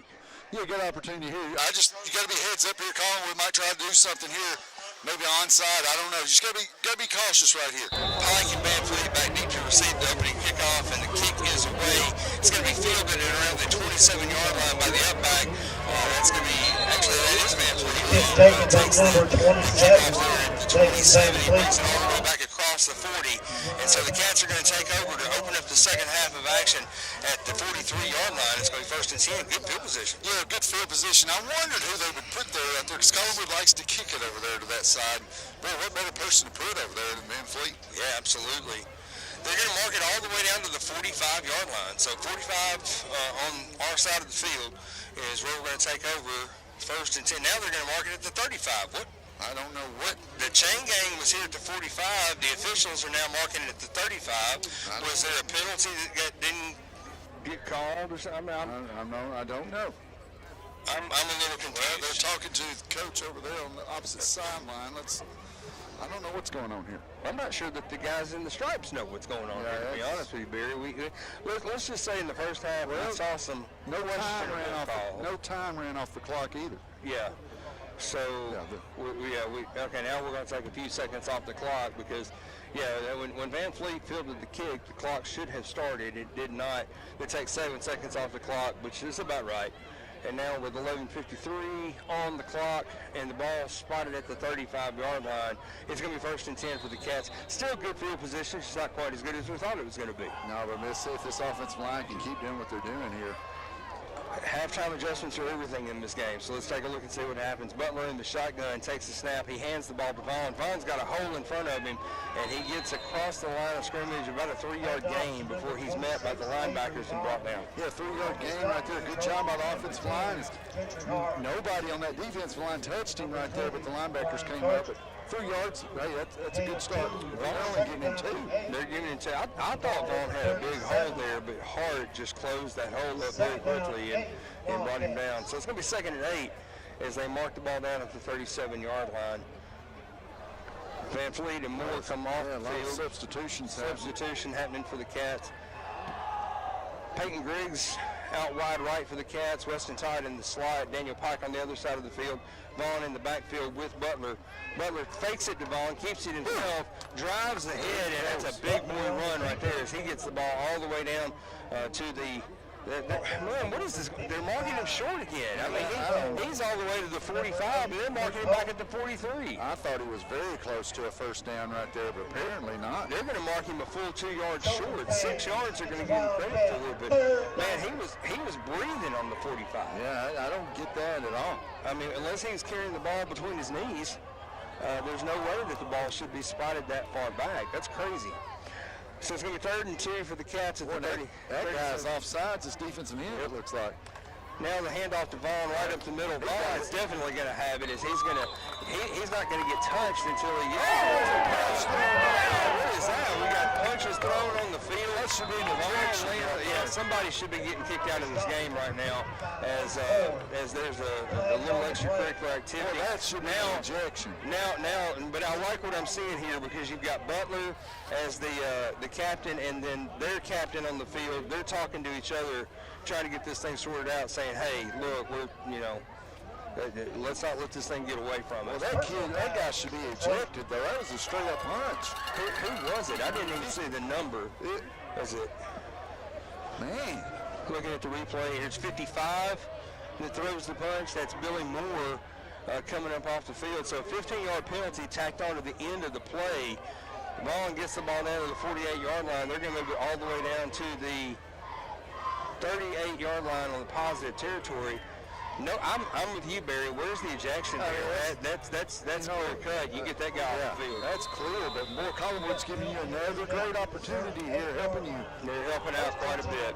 1st and 10 at the Collinwood 38-yard line. Now a tight formation on the field. Butler in the shotgun, going to fake it to Vaughn, keeping himself over the right-hand side, and just penetration there by Ryan Karcher on the defense as he gets in and brings down Butler for a loss. Yeah, he got by our offensive line. Our offensive line helped him by pushing him into Butler there. About a 5-yard loss there on that first down run. Is going to move the ball all the way back to the 42-yard line. So it's going to be 2nd down now at about 15 for the Cats. Can't afford to go the wrong way. No, can't right here. This is a big play right here, big 2nd down play. This is a big series. I mean, we need a score here to really kind of put your foot on the neck here a little bit if you score. Now 2 receivers to the near side of the formation. Pistol formation. Butler fakes it. He's going to roll left. Oh, wow. He throws it to Moore, sneaking out of the backfield. Moore over the left-hand side is going to get driven and ridden out of bounds. Now they're going to say he's brought down inbounds, but he gets across the 40, back close to the original line of scrimmage. They're keeping the clock over there struggling. Yes, they are. So it looks like they're going to mark him down at about the 39-yard line, a 3-yard gain on that little play. Run the clock. It's going to be 3rd and 11. Clock's running. Yeah. So it's going to be 3rd down and 11. The ball is spotted down at the 39-yard line. Cats are going to need the 28, the 30 to get the first. No, the 28. The 28 is what we need. You've got 2 more downs to get it right here. I thought Moore had a lot more room in front of him. They closed quick. Yeah, they did. They closed down on him really quickly. Butler on the quarterback keeper all the way, and he's just going to get chopped down right there at the 40-yard line as Gentry Hart came in to make the play. He faked the ball to Vaughn, tried to cut it back up the middle, and Hart was right there for him. Yeah, now there's a big play right here. It's just so imperative that we don't start behind the chains right there. You know, if we have a loss on an early down, that really hurts us. It's 4th and 12 as they mark the ball back to the 40-yard line, and And you got to put it in the air here, I'm assuming. I don't think you have a choice. You know, you got to do something. Weston Todd checks into the game for the Cats. He's going to line up on the right side of the formation in the slot. Well, Van Fleet's wide out there one-on-one. Now we're going to empty the backfield and motion Vaughn out to the left. So you got two receivers on either side. We got a flag down at the line of scrimmage. I believe this is going to be a hold. Butler is going to scramble ahead. He's going to get brought down at about the 38-yard line. But we've got that flag down. We're going to get an illegal motion penalty. What? There's no way. Vaughn did not turn toward the line of scrimmage until the ball was snapped. There's no way that motion was illegal. So they're declining the penalty, so it's going to turn the ball over on downs. But still, Barry, I'm sorry. You know me. I was a referee for a while. I worked the field, wore the stripes. I'm as sympathetic to these guys as anybody. What are these guys watching tonight? This is not the same football game I'm watching. No, and it's this guy on this one end right here. He's seen a couple different things we haven't seen, but. Well, and the thing is, Vaughn motioned to the far side of the field. It wasn't even his call to make. Maybe he saw something besides Vaughn. I don't know. I didn't see anything, though. Well, defense needs to play here. Now defense got to step up as Collinwood takes over at the 42-yard line. 1st and 10, actually inside the 40 at the 37. Handoff goes to the dive play right up the middle as Brody Holt carries the ball. He's going to get a very short gain. They're going to mark him at the 40-yard line. Yeah, he got about, 3 right there? Yeah, about 3 yards. Yeah. Poor defense, see if they can keep playing hard and keep making these stops.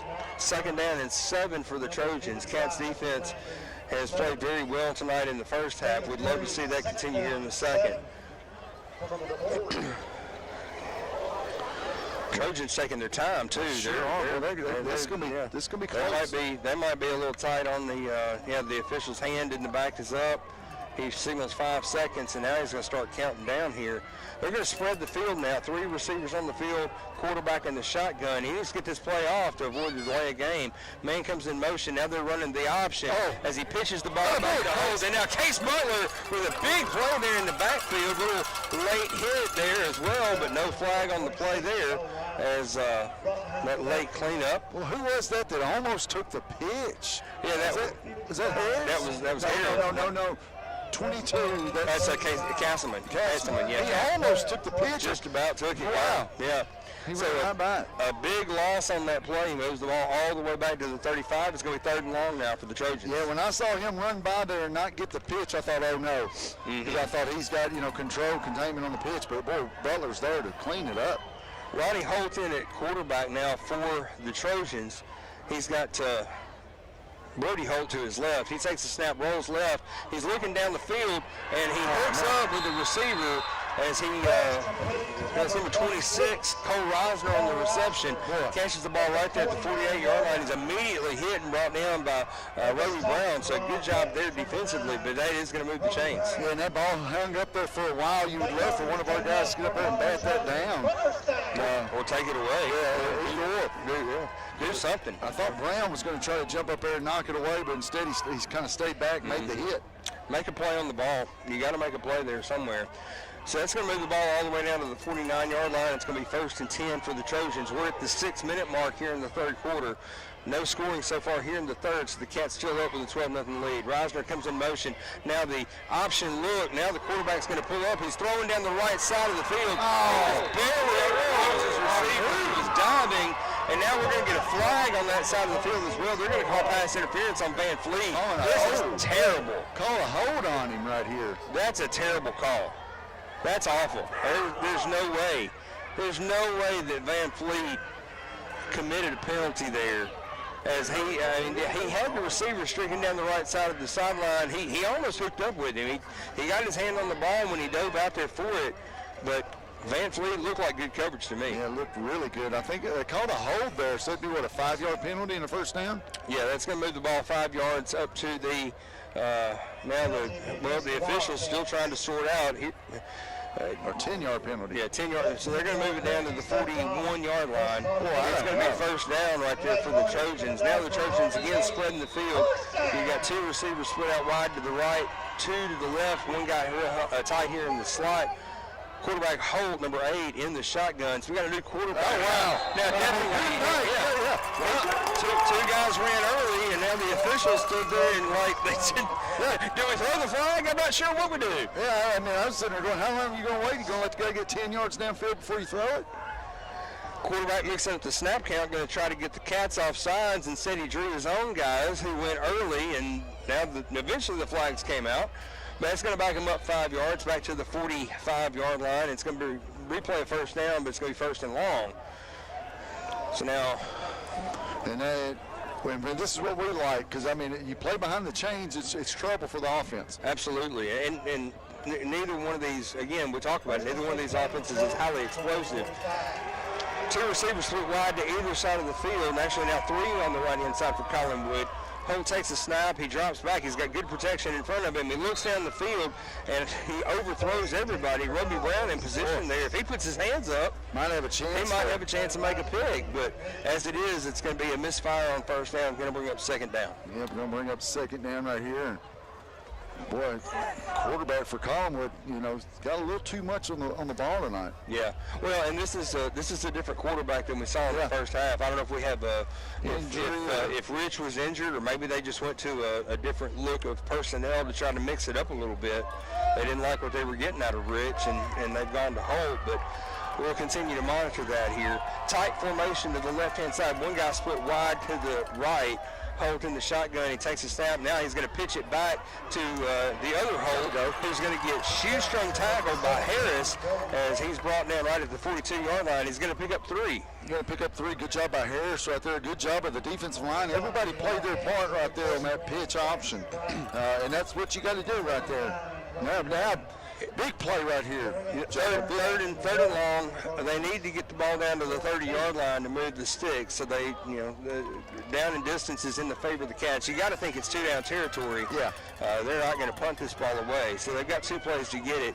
Now they go back to the spread formation. Go get him here. Quarterback takes a snap. He pulls up and throws immediately over to his receiver out on the left-hand side, who makes the catch right at the 35, and he picks up about three more. He's driven out of bounds shy of the line to gain, but it's going to bring up fourth and manageable. Yeah, fourth and manageable. Man, you really don't like that cushion that much. That was a big cushion right there. Well, and I mean, just a quick pass out there. Brian Hill on the reception. They're going to move the ball all the way down to the 32-yard line. He needs it just shy of the 30 is going to move the six. So we're going to say third and a short two. Fourth and a short two, rather. I'm sorry. Possibly a QB sneak here, maybe.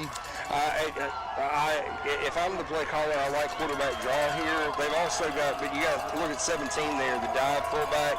He's a big boy. Yeah, he sure is. Give that ball to the kid, that kid the ball, and goes under center, and that's the play right there. They're going to dive ahead, and he's hit, but then he gets that second effort and falls ahead across the 30 down to about the 28-yard line, and it's going to be enough to move the sticks. Yeah, first time tonight, Collinwood's getting close to that red zone. They're at the 29-yard line. So the Cats defensively need to dig deep a little bit here and try to find something. The clock's unwinding now, inside of 5 minutes to go here in the third quarter. Cats with a 2-touchdown lead, but Collinwood driving and threatening for the first time tonight. Yeah, big play maybe right here for defense for a loss. Now Holt once again spreads his team out wide on the field. He's got 5 wide receivers out there. Low snap. He's able to corral it. He picks it up and fires it right down the middle of the field. Oh, what is that? Absolutely no play at all whatsoever. The ball thrown out of the back of the end zone, and we're going to get a flag thrown by the back judge in the end zone. It's going to be a pass interference call, but I'm not sure how. I mean, I don't know what he's looking at. What is he seeing there? Because, I mean, what, you're going to penalize a guy for standing there? Because that's basically what he's doing. Yeah. You're penalizing your defensive player for being in position. I mean, I don't get it. I don't understand. That is one of the worst calls I've seen all season. Boy, are the calls one-sided tonight? Oh, just a little. Unless it's blatant? Yeah, just a little. Yeah, just a little. So now that's going to move the ball all the way down to the 15-yard line. It's going to be 1st and 10 with the ball at the 15. Collinwood comes up to the line. They've got 3 wide receivers, 2 tight ends. Quarterback in the shotgun with running back to his right. He runs the option out there to the right-hand side. He's going to get hit, and he slips a couple tackles. He's going to get down inside the 15-yard line, which should have been a tackle for no gain. He's going to pick up about 3 yards. Yeah, you're giving him a yard there, but yeah, you're right. It should have been no gain, but he found a way to get something. Mm-hmm. and maybe that's why they went to this guy here in the second half. Well, I mean, if I'm Collinwood, I just throw one up to the concession stand. Why not? It's going to be a flag every time. All they have to do is put the ball in the air, and they're getting a flag on the back end just about every single time they put the ball in the air. Second down and 8. Ball inside the 15 now. Holt in the shotgun formation. He's got a receiver split wide right, 2 to the left. This time the running back to his left in the shotgun. He pulls up and throws. He's trying to find the running back out of the backfield, but it falls incomplete. So it's going to bring up third down as Holt was trying to get it to Holt. And third, and you can almost say go because you got to get to about the 4-yard line for a first down. And definitely 2-down territory. Yeah. I mean, they're not. I mean, I don't know. I don't know if Collinwood has a field goal kicker or not, but at this point in time, a field goal doesn't do you a whole lot of good because you're still a 2-possession game. Yeah, you're still down 9 with a field goal. So now they're going to spread the field wide again, 3 to the right, 2 to the left. Watch a slant here. Quarterback in the shotgun by himself in an empty formation. He's got 5 guys in front of him. He bars out the singles, takes the snap. He pulls up and throws. As he's hit, he had 4 guys right in his face, and he just barely got the ball off. Ball slipped between the receiver's hands, falls harmlessly to the turf, but that could have been a disaster. He looked like he had something there. He had bent on. And I think he kind of turned his head there right before he called it, and that allowed it to go through. Boy, 4th and long right here. You get a stop right here. This is huge. Yeah, he was looking to see where he was going to run before he secured the ball. That's the bottom line. And we'll get a stop here, guys. If he catches that ball, that's 6. So now 4th down and 8. Ball at the 12. The Trojans can get a first down if they move the ball down to the 4-yard line. Spread formation once again. 5 receivers on the field. Quarterback in the shotgun. He takes a snap, takes about a 3-step drop. Now he's looking into the end zone. He the receiver. I don't see any flags. I'm looking. I'm so accustomed to seeing yellow every time they throw the ball. So I want to make sure that there's not one. And the Cats are going to turn the ball over on downs. What a great stand. Yeah, what a great drive right there by Collinwood. The best drive they've had all night. They get into the red zone there. The Cats just shut it down. Good job right there. Now, you're deep in your own territory.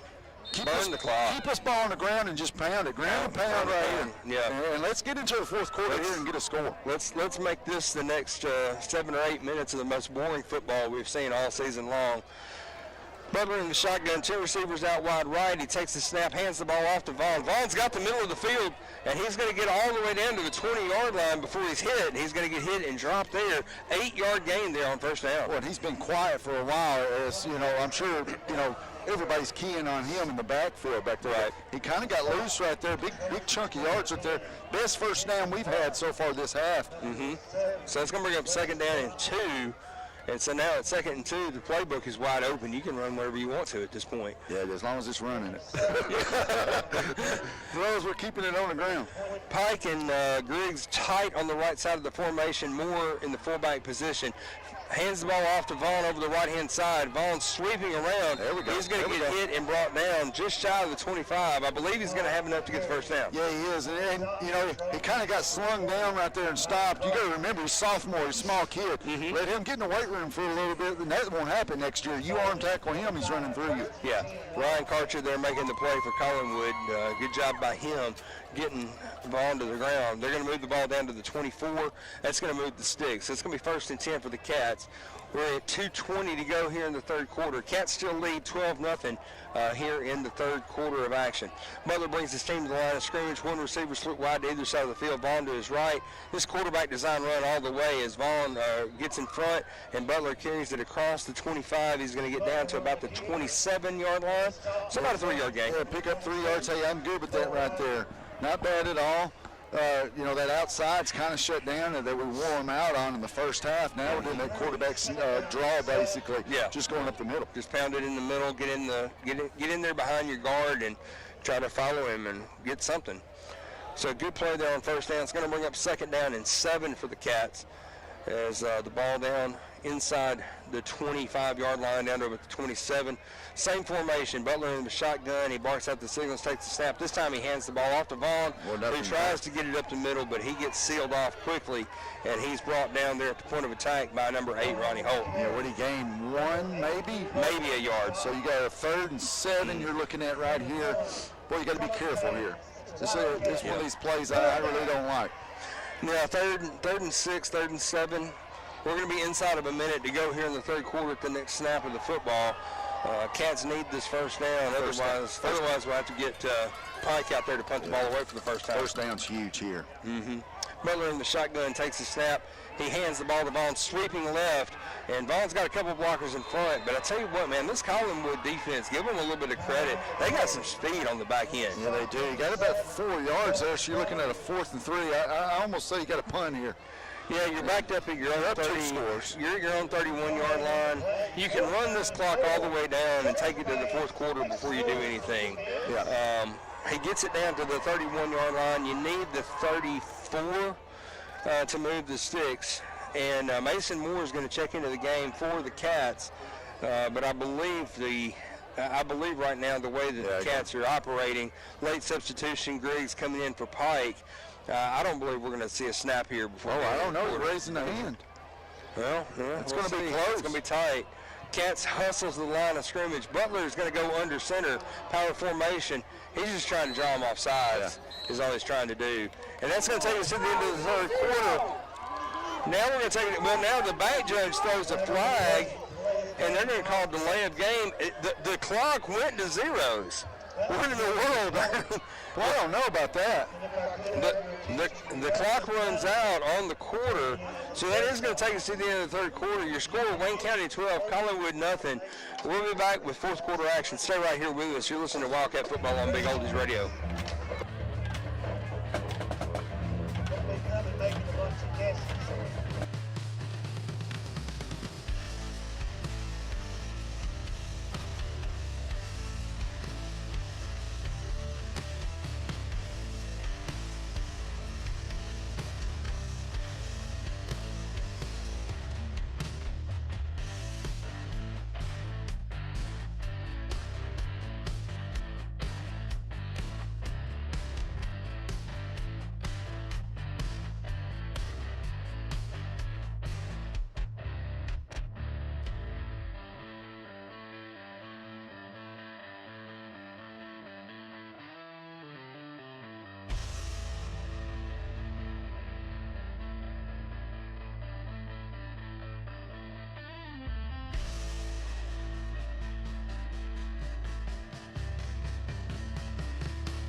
Wildcat fans, welcome back into Big Oldies Radio. Your score here at the start of the fourth quarter, Wayne County 12, Collinwood nothing. On 4th and 4, it looks like the Cats do have Daniel Pike on the field to punt the ball away. Hold back need to receive the punt for the Trojans, and Pike just barely gets the ball off. He had a guy right in his face. And the ball is caught and fielded right at the 40-yard line. Another flag. And now we got another flag coming in. Is that going to be kick-catch interference? Is that what they're going to call here? A little interference on the Cats. We'll take a look and see. He did have a defender right near him when he caught the ball, and so we'll take a look and see what we're going to get here. But we were talking about it during the break. I mean, this officiating crew seems to be on the struggle bus tonight.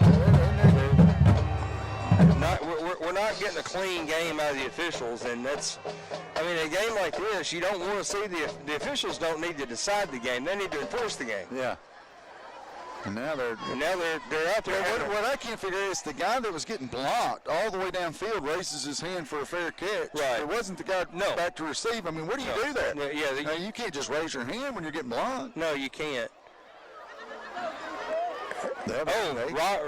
What? He signaled roughing the kicker against the Cats. Kickoff interference. Now there's the flag, kick-catch interference. So they're going to call that against the Cats. The signal that the guy gave was roughing the kicker. What is that, 15-yarder? That's a 15-yard penalty. That's going to move the ball all the way down to the 36-yard line. Actually, they're going to move inside the 35 now, down to about the 33-yard line. They're marking 17 yards off because he fielded the ball at the 48-yard line on Collinwood's side of the field, and now the line judge coming in trying to talk to the head official about where we spotting the ball, because a 15-yard penalty ought to move the ball down to about the 37. They're marking it at the 33. And Hey! now we're going to get it back. We're going to bring it back. We're going to get it right. Okay. We can't add and subtract around here. No. They're going to mark the ball at the 36-yard line. It's going to be 1st and 10 for the Trojans, and they've got phenomenal field position here after that call. We got to clean up the mistakes. We just got to start playing cleaner. Holt goes under center with 2 tight ends in the game. He hands the dive play ahead to the other Holt, who's going to carry the ball across down to about the 30-yard line. He's going to pick up about, we'll say about 5 yards there on that first down play. Boy, it seemed like in that first half, Collinwood was giving us everything we wanted. We're starting to give them everything they need. We're got to clean it up a little bit. They are getting a little help from their friends. We'll just leave it at that. 2nd down now and 5 as Collinwood moves the ball down to about the 31-yard line. 2nd and 5 now for the Trojans. Cats still with a 2-score lead here in the 4th quarter. Now the quarterback goes under center again, fullback right behind him. This time the same play, this time over the left-hand side. He fights, runs, and spins ahead. He's going to get down to the 25-yard line. They're getting 5 yards of carry off that dive play every single time. Yeah, well. And now we've got a player down on the field. We've got a cat slow to get up. A little cramp action, which I don't know how you do that in 30-degree weather. As cold as it is, he shouldn't be cramping up. Is that Smotherman out there getting attended to? It looks like he's got a little cramp action going on, but hopefully it won't be anything too severe, too serious. We definitely don't need another play out like what we had last week. The only thing bad about that is he's got to come out of play. Yes, he does. So he's being tended to out there on the field. Coach Willis out there with him, and he's got a couple teammates out there with him, kind of trying to help him out there a little bit. Now both teams come to the sideline, and they're huddled up. Well, Cats are just barely hanging on to the momentum. It's starting to shift. You can feel it starting to shift. Yeah. We're just barely hanging on here. We really got to make them work right here. Mm-hmm. That's Wyatt Morris coming off the field there with that cramping up. So he gets up and is able to walk off under his own power, but he's going to get a little bit more attention here on the sideline. Now the Cats back out there on the field, 1st and 10 for the Trojans as they move the ball down to the 25-yard line. Cats defense is going to have to dig in and find something here. The way we were, like you said, Barry, we were owning it in the first half. Now it seems like they're taking control. Fakes the dive. So he moved. Fakes the dive. Now Moore gets out there as the quarterback tries to run around the end. Look, the fullback has been going a half a beat early every single play. That fullback was leaning and moving forward. But he's done that on every play. We just haven't gotten a flag on it until just now as the flag falls on the field. So there should be a motion penalty against Collinwood. We got one. And so now that's going to back them up 5 yards. So instead of it being 1st and 10, it's going to be 1st and 15.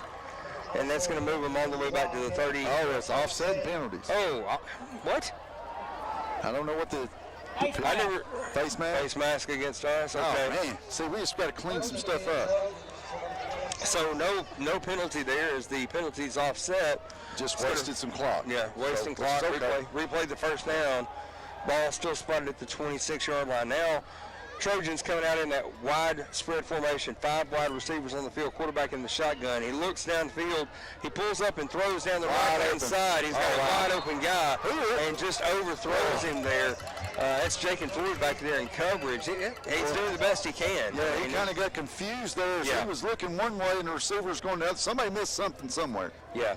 Not sure who. Trying to hook up with Aiden Daniel right down in the middle of the field, and he had him.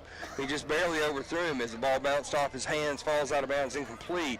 So it's going to be 2nd down and 10 as Holt brings his team to the line of scrimmage. He again goes in that 5 wide formation. They're starting to find some success with this spread field. And now the quick pass on the left-hand side. Nice play there.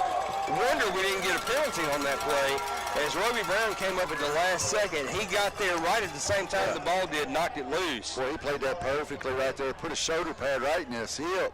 And that's about as perfect as you can play that. And that's hard to catch. That's a hard ball to catch. That's textbook right there. Good job by Robbie.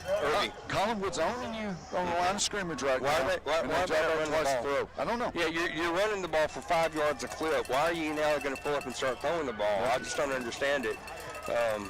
So 3rd down and 10 for the Trojans. Quarterback takes a snap again in the shotgun. He's looking downfield to throw. And he runs hands right to Case Butler. Let's go with the interception. interception. What about a turnover right here in the fourth quarter, deep in our own territory? But that takes the ball away from Collinwood and puts the momentum right back in a black jersey. Yeah, play before Roby Brown times it perfectly, knocks the ball loose on the pass. That time, played it perfectly again, gets the ball tipped. Case Butler's there for the pick. You can't say enough about what this defense has done when they've been put against the wall, backs against the wall down here in the red zone. And man, just unreal right there. Now you can really do some damage with the drive. And give Brown incredible credit right there. Like you said, he came up, made a great play earlier. They tried to get him on a double move there, and he did not bite on the fake at all. Got his hands on it, tips it right to Case. Great job. Now Case Butler in the shotgun. Going to be a design quarterback run over the right-hand side all the way. He is going to run it up the field. He does stay in bounds as they continue to wind the clock, and he's going to fall ahead for about a 7-yard gain. Yeah, stay in bounds right there. Don't give him much of anything. He's going to get the ball all the way down to the 19-yard line. So about a 7 or 8 yard gain there on first down. Going to bring up second and short for the Cats. And that's what you like right there. I mean, that's just, you know, you got to think 2 minutes, a first down. That's the way you're looking at it right now. No need to get in a hurry if you're the Cats. The clock is on your side. 9:50 to go here in the game. 12-0 lead. Butler in the shotgun with 3 receivers on the field. Takes a snap again. Same play. Quarterback design run over the right-hand side. He's going to fall ahead. He's going to get the first down. He's going to get it across down to close to the 25-yard line, and that's going to move the sticks. There we go. Just keep moving the sticks. Get your... There we go. Wind that clock. That's what we need. Get your offensive line back dominating again. They kind of struggled that third quarter there. Let's see if they can pick back up where they were getting it. Why are we stopping the clock? I don't know. He was not out of bounds. We saw the line judge over there wind the clock, but now the clock is stopped. Not really sure. So 1st and 10 for the Cats at their own 24-yard line. Butler in the shotgun, 2 receivers to the near side, 1 far right. Hand off to Vaughn right up the middle. Vaughn's got a hole, and he's going to get loose. He's going to get all the way across the 35-yard line. 11 yards there on first down run. Great job, Avery Vaughn. Good job offensive line. Yeah, good. I mean, the offensive line's starting to do their thing again right here, starting to dominate the line of scrimmage. And you dominate the line of scrimmage on this drive, Jacob. Unless you put the ball on the ground and give it to them, it's over. This is a statement drive right here for the Cats. You need to make a statement. And this is one of those moments where you need somebody on that offensive line to look at everybody else and say, look, let's go win this ball game. Yeah. And it looks like that's what they're trying to do. 3 receivers on the field for the Cats. Butler in the shotgun. He takes a snap, design quarterback. Oh, and he slips. That turf is getting a little wet out there. It is, and like I said, y'all listeners know we've had a ton of rain this week. And now we're starting to get that wet. The cold is coming in. We're starting to see some condensation on the roof up here. Yeah, and not a lot of sunshine this week, so this ground really hasn't had a lot of time to dry. Yeah. We got another flag on us, holding. I'm just, just going to go to the next play. Just go to the next play. You can't. I mean, I can't do anything but laugh at this point because it's so ridiculous. Every time we get some positive movement, they're calling something, and The only thing good about it is you wasted some more time because you didn't lose your down. We're 8.5 minutes to go here in the fourth quarter. It's going to be 1st and 20 as they move the ball all the way back to the 26-yard line. Can't say the 46. I mean, that play didn't last 2 seconds. How could there be a hole? No. Butler in the shotgun takes a snap. He hands the ball to Vaughn. Vaughn cuts it back up the middle. Vaughn's got a hole. He's going. He gets across midfield. He's dragging it, guy. Look at that. That's a sophomore running like a beast. Oh, no. And he moves the ball all the way down to the 38-yard line in Collinwood territory. I don't see a flag on the field. Oh, me, that's what I was looking for because I saw the official talking to one of our guys, and I thought, oh, no. Wow, what a run by Vaughn. What a big play. Vaughn on the 1st and 20 breaks loose, and a big play there from 26 down to the 46. That's 30, 24, 35 yards. And there again, you open the hole up. That hole was huge right there for Vaughn to get going. It was Barry, you could have run through that one. Butler in the shotgun formation. 2 receivers right, 1 to the left. Quarterback design run on the left side all the way. Great seal block by Vaughn. And Butler's going to get ridden out of bounds. He's going to get the ball across the line again. He's going to pick up about 12 or 13 yards on that first down run. And gets it all the way down to about the 26-yard line. I'm not going to be mad at him right there for getting out of bounds. No. That's all right because Hey, just score.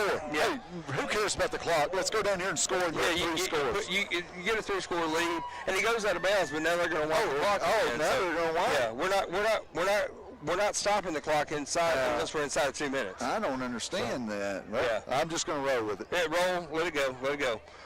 Butler in the shotgun now. Ball at the 23-yard line, 24-yard line, 1st and 10. Takes the snap, hand off to Vaughn. Trojans laying everywhere. Ball springs it into the end zone. 24 yards, 1st down run. Give Avery Vaughn 6 points. Wow, he hurdles a guy as soon as he gets by the line of scrimmage, hits another gear. Like you said, the offensive line had green guys laid out all over the field. I saw 3 pancake blocks on that run. That right there is your step on the throat, the foot on the throat score right there. That's man. Wow. And that Wildcat touchdown brought to you by People's Bank. Our team has said it all since 1890. Now Daniel Pike on to attempt the extra point. Why not? Butler takes the snap, hold it down. The kick is up, and it is definitely no good. And so with 7:18 to go in the 4th quarter, your score now, Wayne County 18, Collinwood nothing. Now you give the ball back to Collinwood, you put your defense back on the field, and now if you're the defensive coordinator, you look at your team and say, you guys want to shut out tonight? Yeah, because Collinwood breaks a big score here. You're still up 2 scores. Yeah, absolutely. Fine. But you would love to go about 10 miles back up the highway It's 9. It's 9, sorry. Yeah. You'd love to go about 9 miles back up the highway with a shutout win tonight. And, that right there would just ruin senior night for these seniors from Collinwood. That would ruin it for everybody over here, and that 9-mile ride would be super, super sweet. Yes, it would be. Pike puts his ball on the tee as the Cats get ready to kick the ball away. That may have been the backbreaker right there, Barry. I believe so. I mean, you've got a 3-score lead now with 7:18 to play. You're talking about score quickly, onside kick, score quickly, onside kick. Yeah, it's gonna be tough. I mean, the Cats. It'd have to be a complete meltdown, basically. The offensive line really just put their stamp on that drive and said, we're going to go win this football game. And we're starting to see, you take a look where we are up here on the visitor side. We're sitting on top of the press box. You can see some vehicles starting to make their way out of here. They're ready to head home. Have a good weekend. They said, we're done and everything. So now it's just a question of where we're going to be heading next week. So we hold on and get this win here tonight. That locks up 3rd place, and we need to get a look and see if we can find out what's happening between Eagleville and Fayetteville, so we can figure out where we're going to be next week. Kick goes out of bounds at the 30-yard line, so it's going to move the ball up to the 45-yard line where the Trojans are going to take over 1st and 10 to start this next drive. Trying to see if one of these cheerleaders got a good arm, get it up here to me so I can catch one. Throwing footballs in the stands. They are throwing footballs in the stands. I'm not sure they've got that kind of cannon though, Barry. Well, let's see. Well, there's one out there. They're going to mark it at the 35-yard line. So not a terrible out-of-bounds kick. I mean, the only about 5 yards. It doesn't hurt you. It doesn't hurt you. And you're better, you got more of a chance to break a long kickoff than you do really a long run. Yeah, absolutely. 7:18 to go here in the 4th quarter. Cats with a big 18-0 lead with just over 7 minutes to play. Trojans come spread formation. Quarterback takes a snap, drops back. He's looking down the left-hand side of the field. He throws a deep ball, and he gets, oh my gosh, Robbie Brown was playing the ball. He stopped, let the guy get just a little bit behind him, and he hooks up on a big play there. Boy, he misread that bad as Roby's right there. Yeah, Bryant Hill on the big pass reception, and that's going to be about a 40-yard gain there on 1st down. It's all, I mean, he did. He just stepped up waiting on that to be a pit, and he misread that ball. That ball was 5 yards behind him. Luckily the receiver fell down. Yes. So 1st and 10 as they move the ball down to the 43-yard line. Guys are spread wide all over the field. Quarterback in the shotgun formation. Takes a snap, drops back. He's looking to throw. He throws deep down the left-hand side. Ball slightly underthrown, and a nice pass break up there. Was that Van Fleet on the coverage? I believe it was. Somebody's down. And that's Van Fleet down on the ground. He's slow getting up. Needs to get up. Yes, he does need to get up. Van Fleet down, and he is hurt. He went down kind of gingerly the way he slid down there at the goal line. making the pass breakup, and hopefully. Yeah, hopefully he's not hurt right there. And you would think, as much as they're passing the ball tonight, that there'd be a hold on them. I mean, it's you would think. You would think. And right now, I mean, you're. All right, he's up. Yeah, he's up. He's okay. Yeah, I think his leg just got twisted underneath him a little bit there. Yeah, guys tangled up a little bit. So he's going to have to come off the field for one play, and that's going to bring up 2nd down and 10 for the Trojans. Ball at the 43-yard line. Cats defense, I mean, look, right now, you know they're not going to run the football. They're going to throw. So you put your guys back deep, get your defensive secondary back. Let them catch the ball in front of you. Who cares? You can play bend, don't break defense right here. Just go and get a good pass rush. Get it back in there and hit the quarterback. Quarterback pulls up. He throws over the right-hand side. Oh, my goodness. Jake and Floyd coming up and making it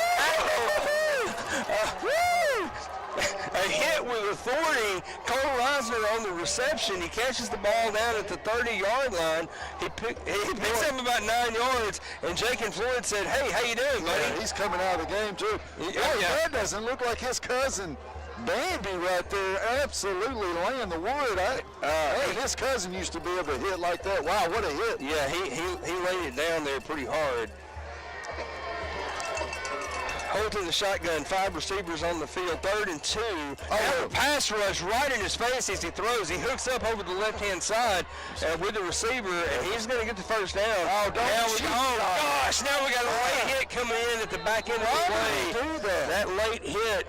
That's just so stupid. You come in and hit the guy from behind, blast him to the ground.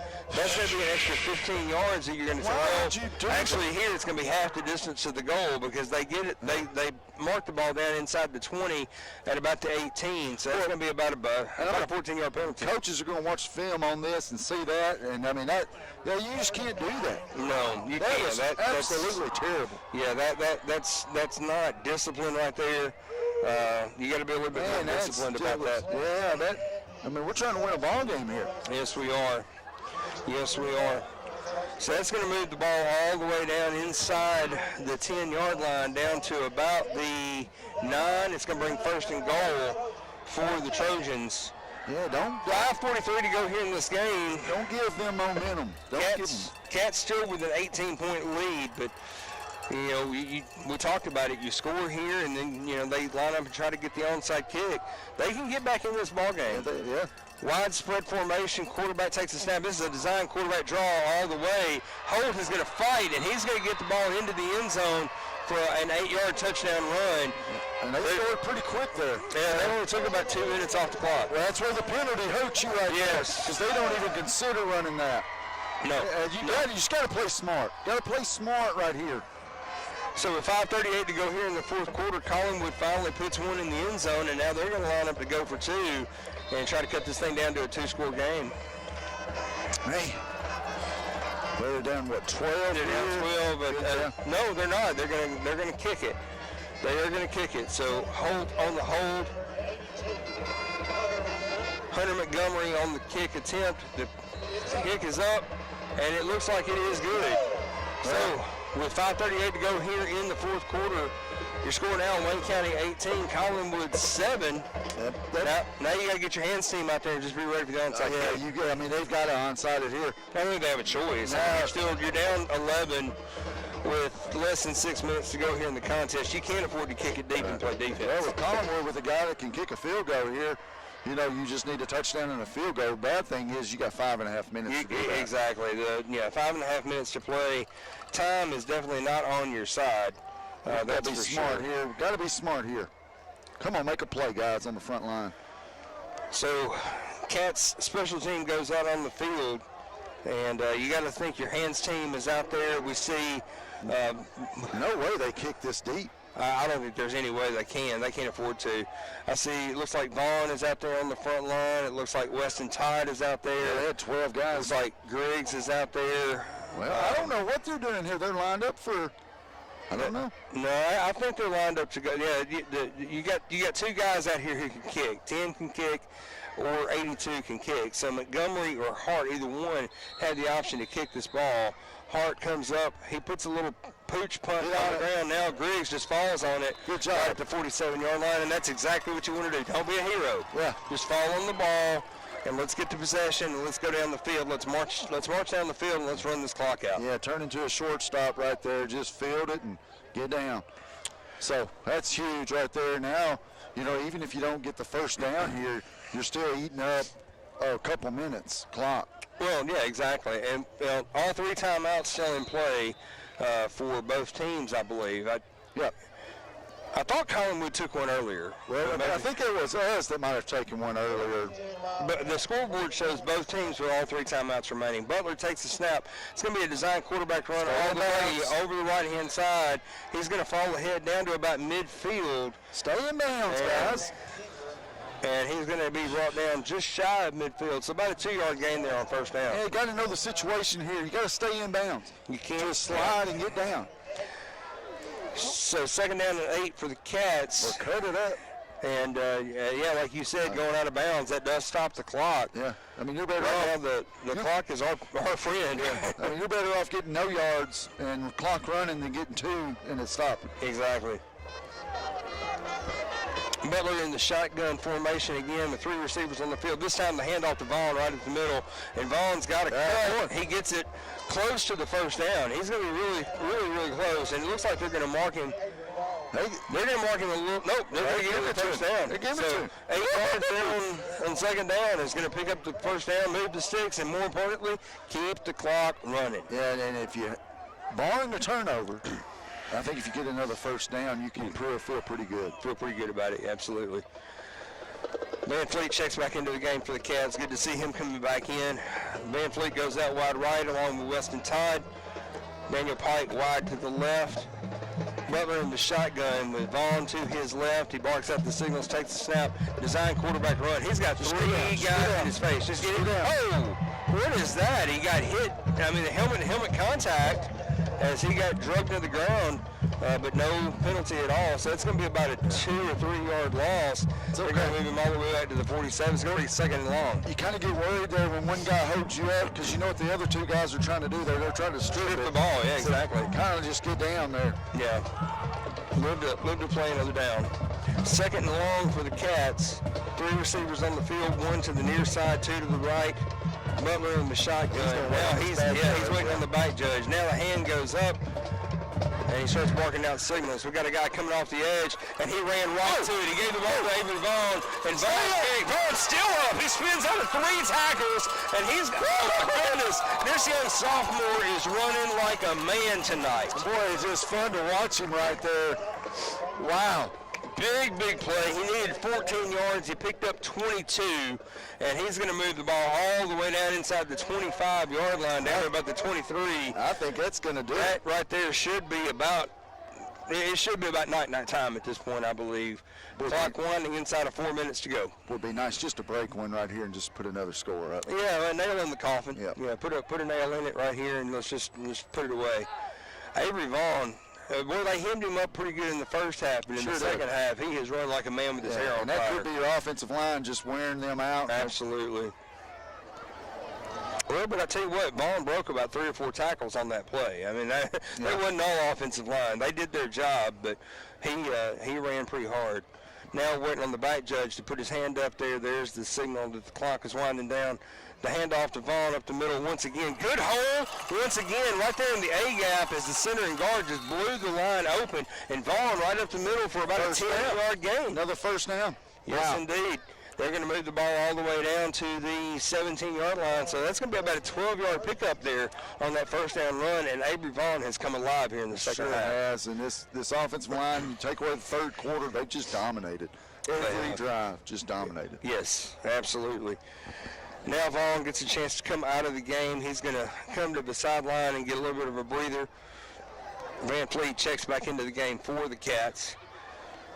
Now the Cats just taking their time in the huddle, and do not blame them. This is exactly what you want to do. You take the foot off the gas and just slow it down, and slow, methodical. Let your offensive line blow them off the line and go. Quarterback design run all the way. Butler's going to carry. Good block by Mason to the right inside. And Butler with a run all the way. He wanted to run it all the way to the field house. pass. He takes it in, 17 yards out. Case Butler with his third touchdown tonight. He gets the hat trick, give him 6. He gets the hat trick, and Mason Moore and him tried to do a jump up, and he laid Mason out. He did. He has played really well tonight. What a great job by these Cats, and that'll do it. That's it. 2:21 to go here in the fourth quarter. Cats now with a 24-7 lead. And that Wildcat touchdown has been brought to you by People's Bank. Our name has said it all since 1890. 17-point lead. Now the Cats are going to line up to go for 2. Don't blame them after the extra point attempt on the last one. Let's get this one. But let's get it.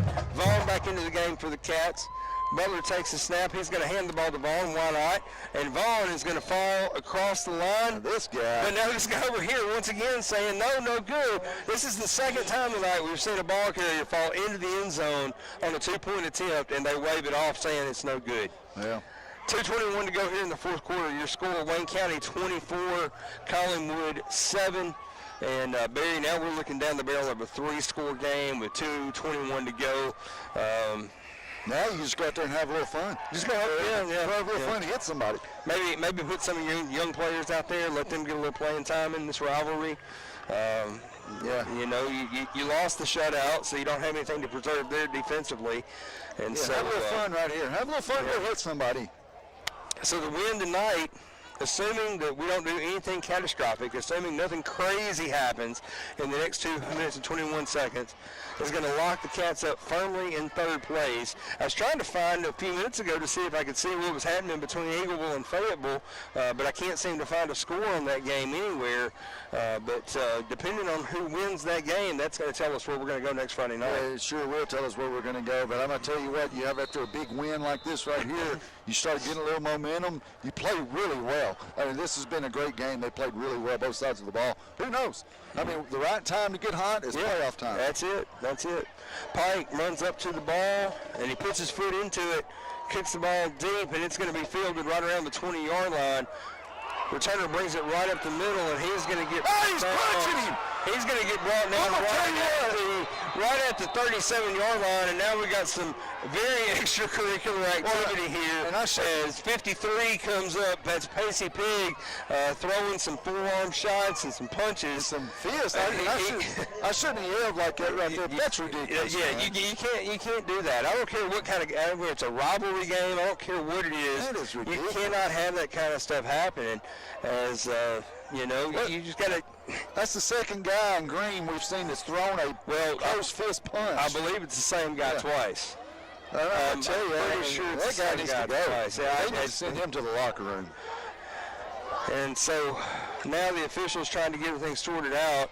Collinwood looking to break the huddle, and the ball hadn't even been spotted yet. Of course, I don't know how smart you are when you're hitting a guy with a face mask on. No, they moved the ball all the way back to the 29-yard line. So it's going to be 1st and 10 for the Trojans at the 29. Cats defense on the field. Like you said, Barry, it's just time to have a little bit of fun now. Spread formation, quarterback pulls up to throw. He's looking left and he's looking deep. He does get behind, the receiver gets behind, but then Van Fleet does a good job of closing. He gets his hand up there and breaks up the pass. Well, he does right there, but.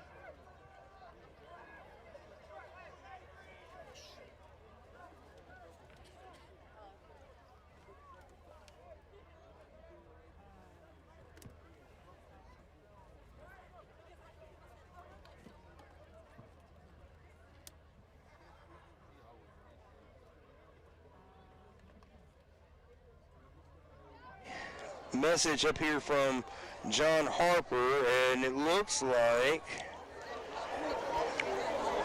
Big stop for a loss right there. Big stop there for the Cats. Who's that in the backfield? That Castleman.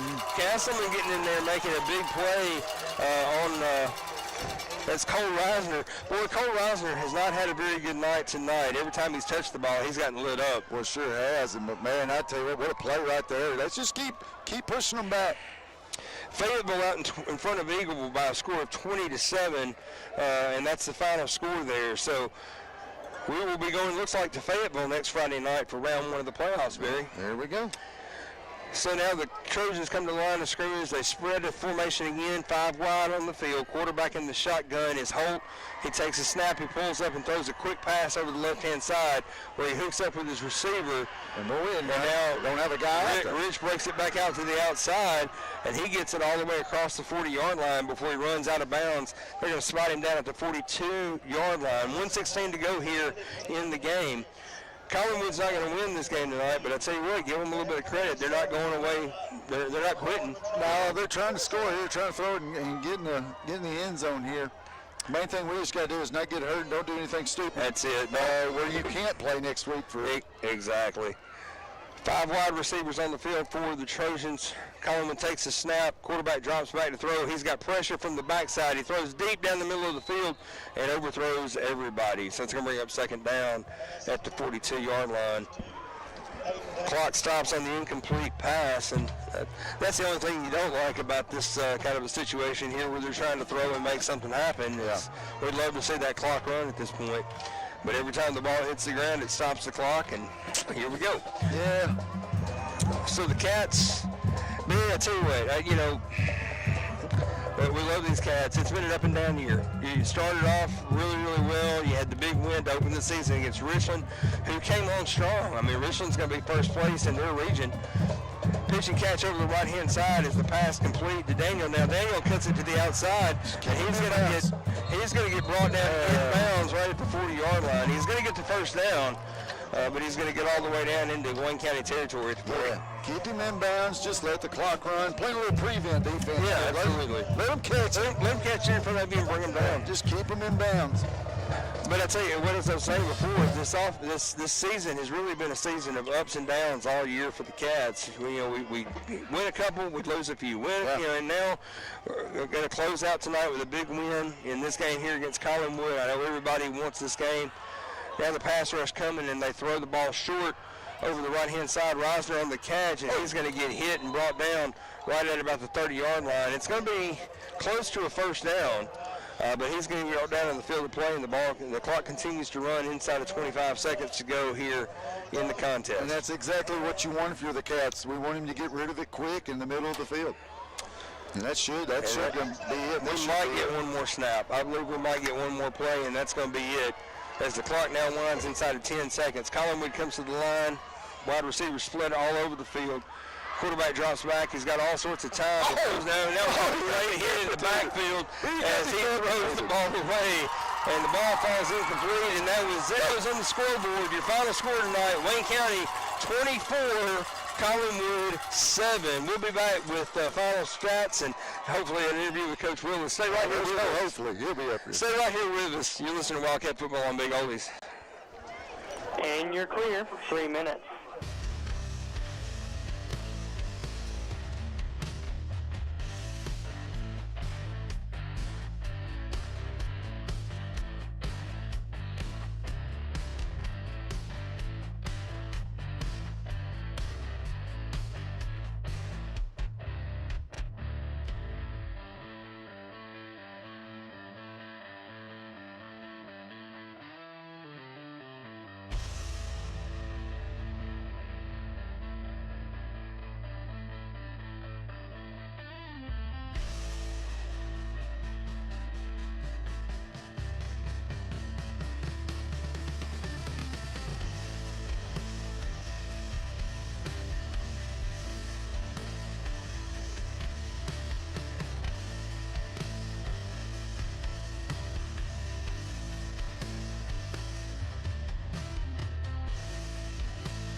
Well, Wildcat fans, welcome back into Big Oldies Radio. Your final score tonight in Collinwood, Wayne County victorious by a score 24-7. Barry, listen to these stats right here. All right. Avery Vaughn, 19 carries for 183 yards. He got to 1,000 yards on the season with that performance tonight. He's followed behind by Case Butler, who carried the ball 19 times for 85 yards and 3 touchdowns. Vaughn also had the 123-yard touchdown on the run on the ground. Van Fleet carried the ball twice for 57 yards. Mason Moore carried the ball once for 5 yards.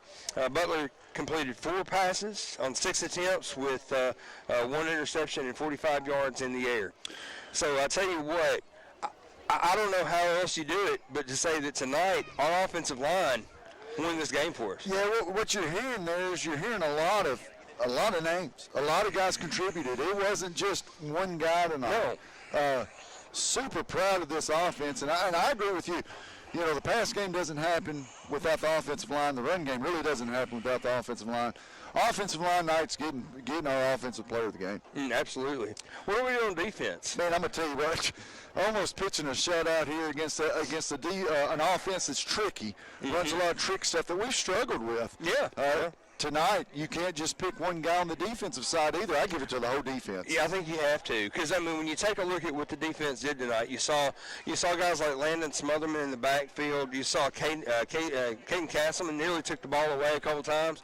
You did have the turnover there where Butler got the interception. Roby Brown set that up. Jake and Floyd with a couple of big hits tonight. Let's lead with a couple knockdowns in the end zone there. And let's talk about what Floyd did tonight. I mean, Floyd filling in for David Ullman, who we lost this week. And Ullman is the safety. He's the guy who gets that defense lined up. And Jake and Floyd stepped in tonight, and you just about didn't miss a beat. Yeah, you know, Ullman, he's the guy that's telling your defensive linebackers, he's spitting out directions. And you talk about the sophomore Floyd that came out here tonight and just played really well. And, man, what a tremendous hit he laid. He's good. He's a football player. He's one of those guys that just doesn't care. Absolutely. And so now we're joined up here in the booth by Coach Willis. Coach, this is the kind of game we like to talk about afterwards, isn't it? It is. You know, so proud of the guys, the way they played tonight, the way they held their composure, you know, in an environment like this, and the way a lot of things were going on during the game and the penalties and all that stuff. So, outstanding job by guys just being composed tonight. Yeah, and we sit here and talked about, Barry and I were talking about it just a second ago. Boy, your offensive line just really exerted their dominance tonight. It seemed like we were able to run the ball at will. They did. We thought we'd be able to run it at them a little bit. You know, we thought that we were having a little bit of an advantage up front. And you know, our guys played outstanding up there tonight and proved that a little bit. And finally got a little bit of the run game going there in the fourth quarter. Yeah, big run by Avery Vaughn there in the fourth, getting the touchdown there. And then, of course, the offensive line just took over there in that last drive and said, we're going to go win this ball game. They did. They weren't going to take no for an answer. And, you know, they, like you said, I mean, they kind of took over there and showed their dominance. And, you know, Bags were able to see it and hit it hard and run good and hold on to the football because they were trying to rip it out most of the night. So. Yeah, absolutely. Well, we finished out the season, obviously not as well as we would like to, but still with the win tonight, third place in the region. I don't know if you know this yet or not. When you look at the scores, looks like we're going to Fayetteville next Friday night. Right. That's what somebody told me down on the field a while ago. So, you know, we'll get that film tonight, start breaking it down. You know, get ready for a good Fayetteville team next week. You know, going to their place, so I'm sure it'll be a fun environment over there. Absolutely, and we're looking forward to bringing that with you as well, and we're going to take that action. We'll be sharing it with you right here on Big Oldies Radio for those of you that are not able to join us on the road for that game. Coach, great win tonight. Thanks for taking the time to talk with us here. Yes, sir. Appreciate y'all. So for all of us here at Big Oldies Radio, myself, Jacob Kitchens, Barry Miller, I want to thank you for joining us for a big game tonight. Your final score again tonight, Wayne County 24, Collinwood 7. We'll see you next Friday night for round 1 of the playoffs in Fayetteville. You've been listening to Wayne County Football on Big Oldies Radio.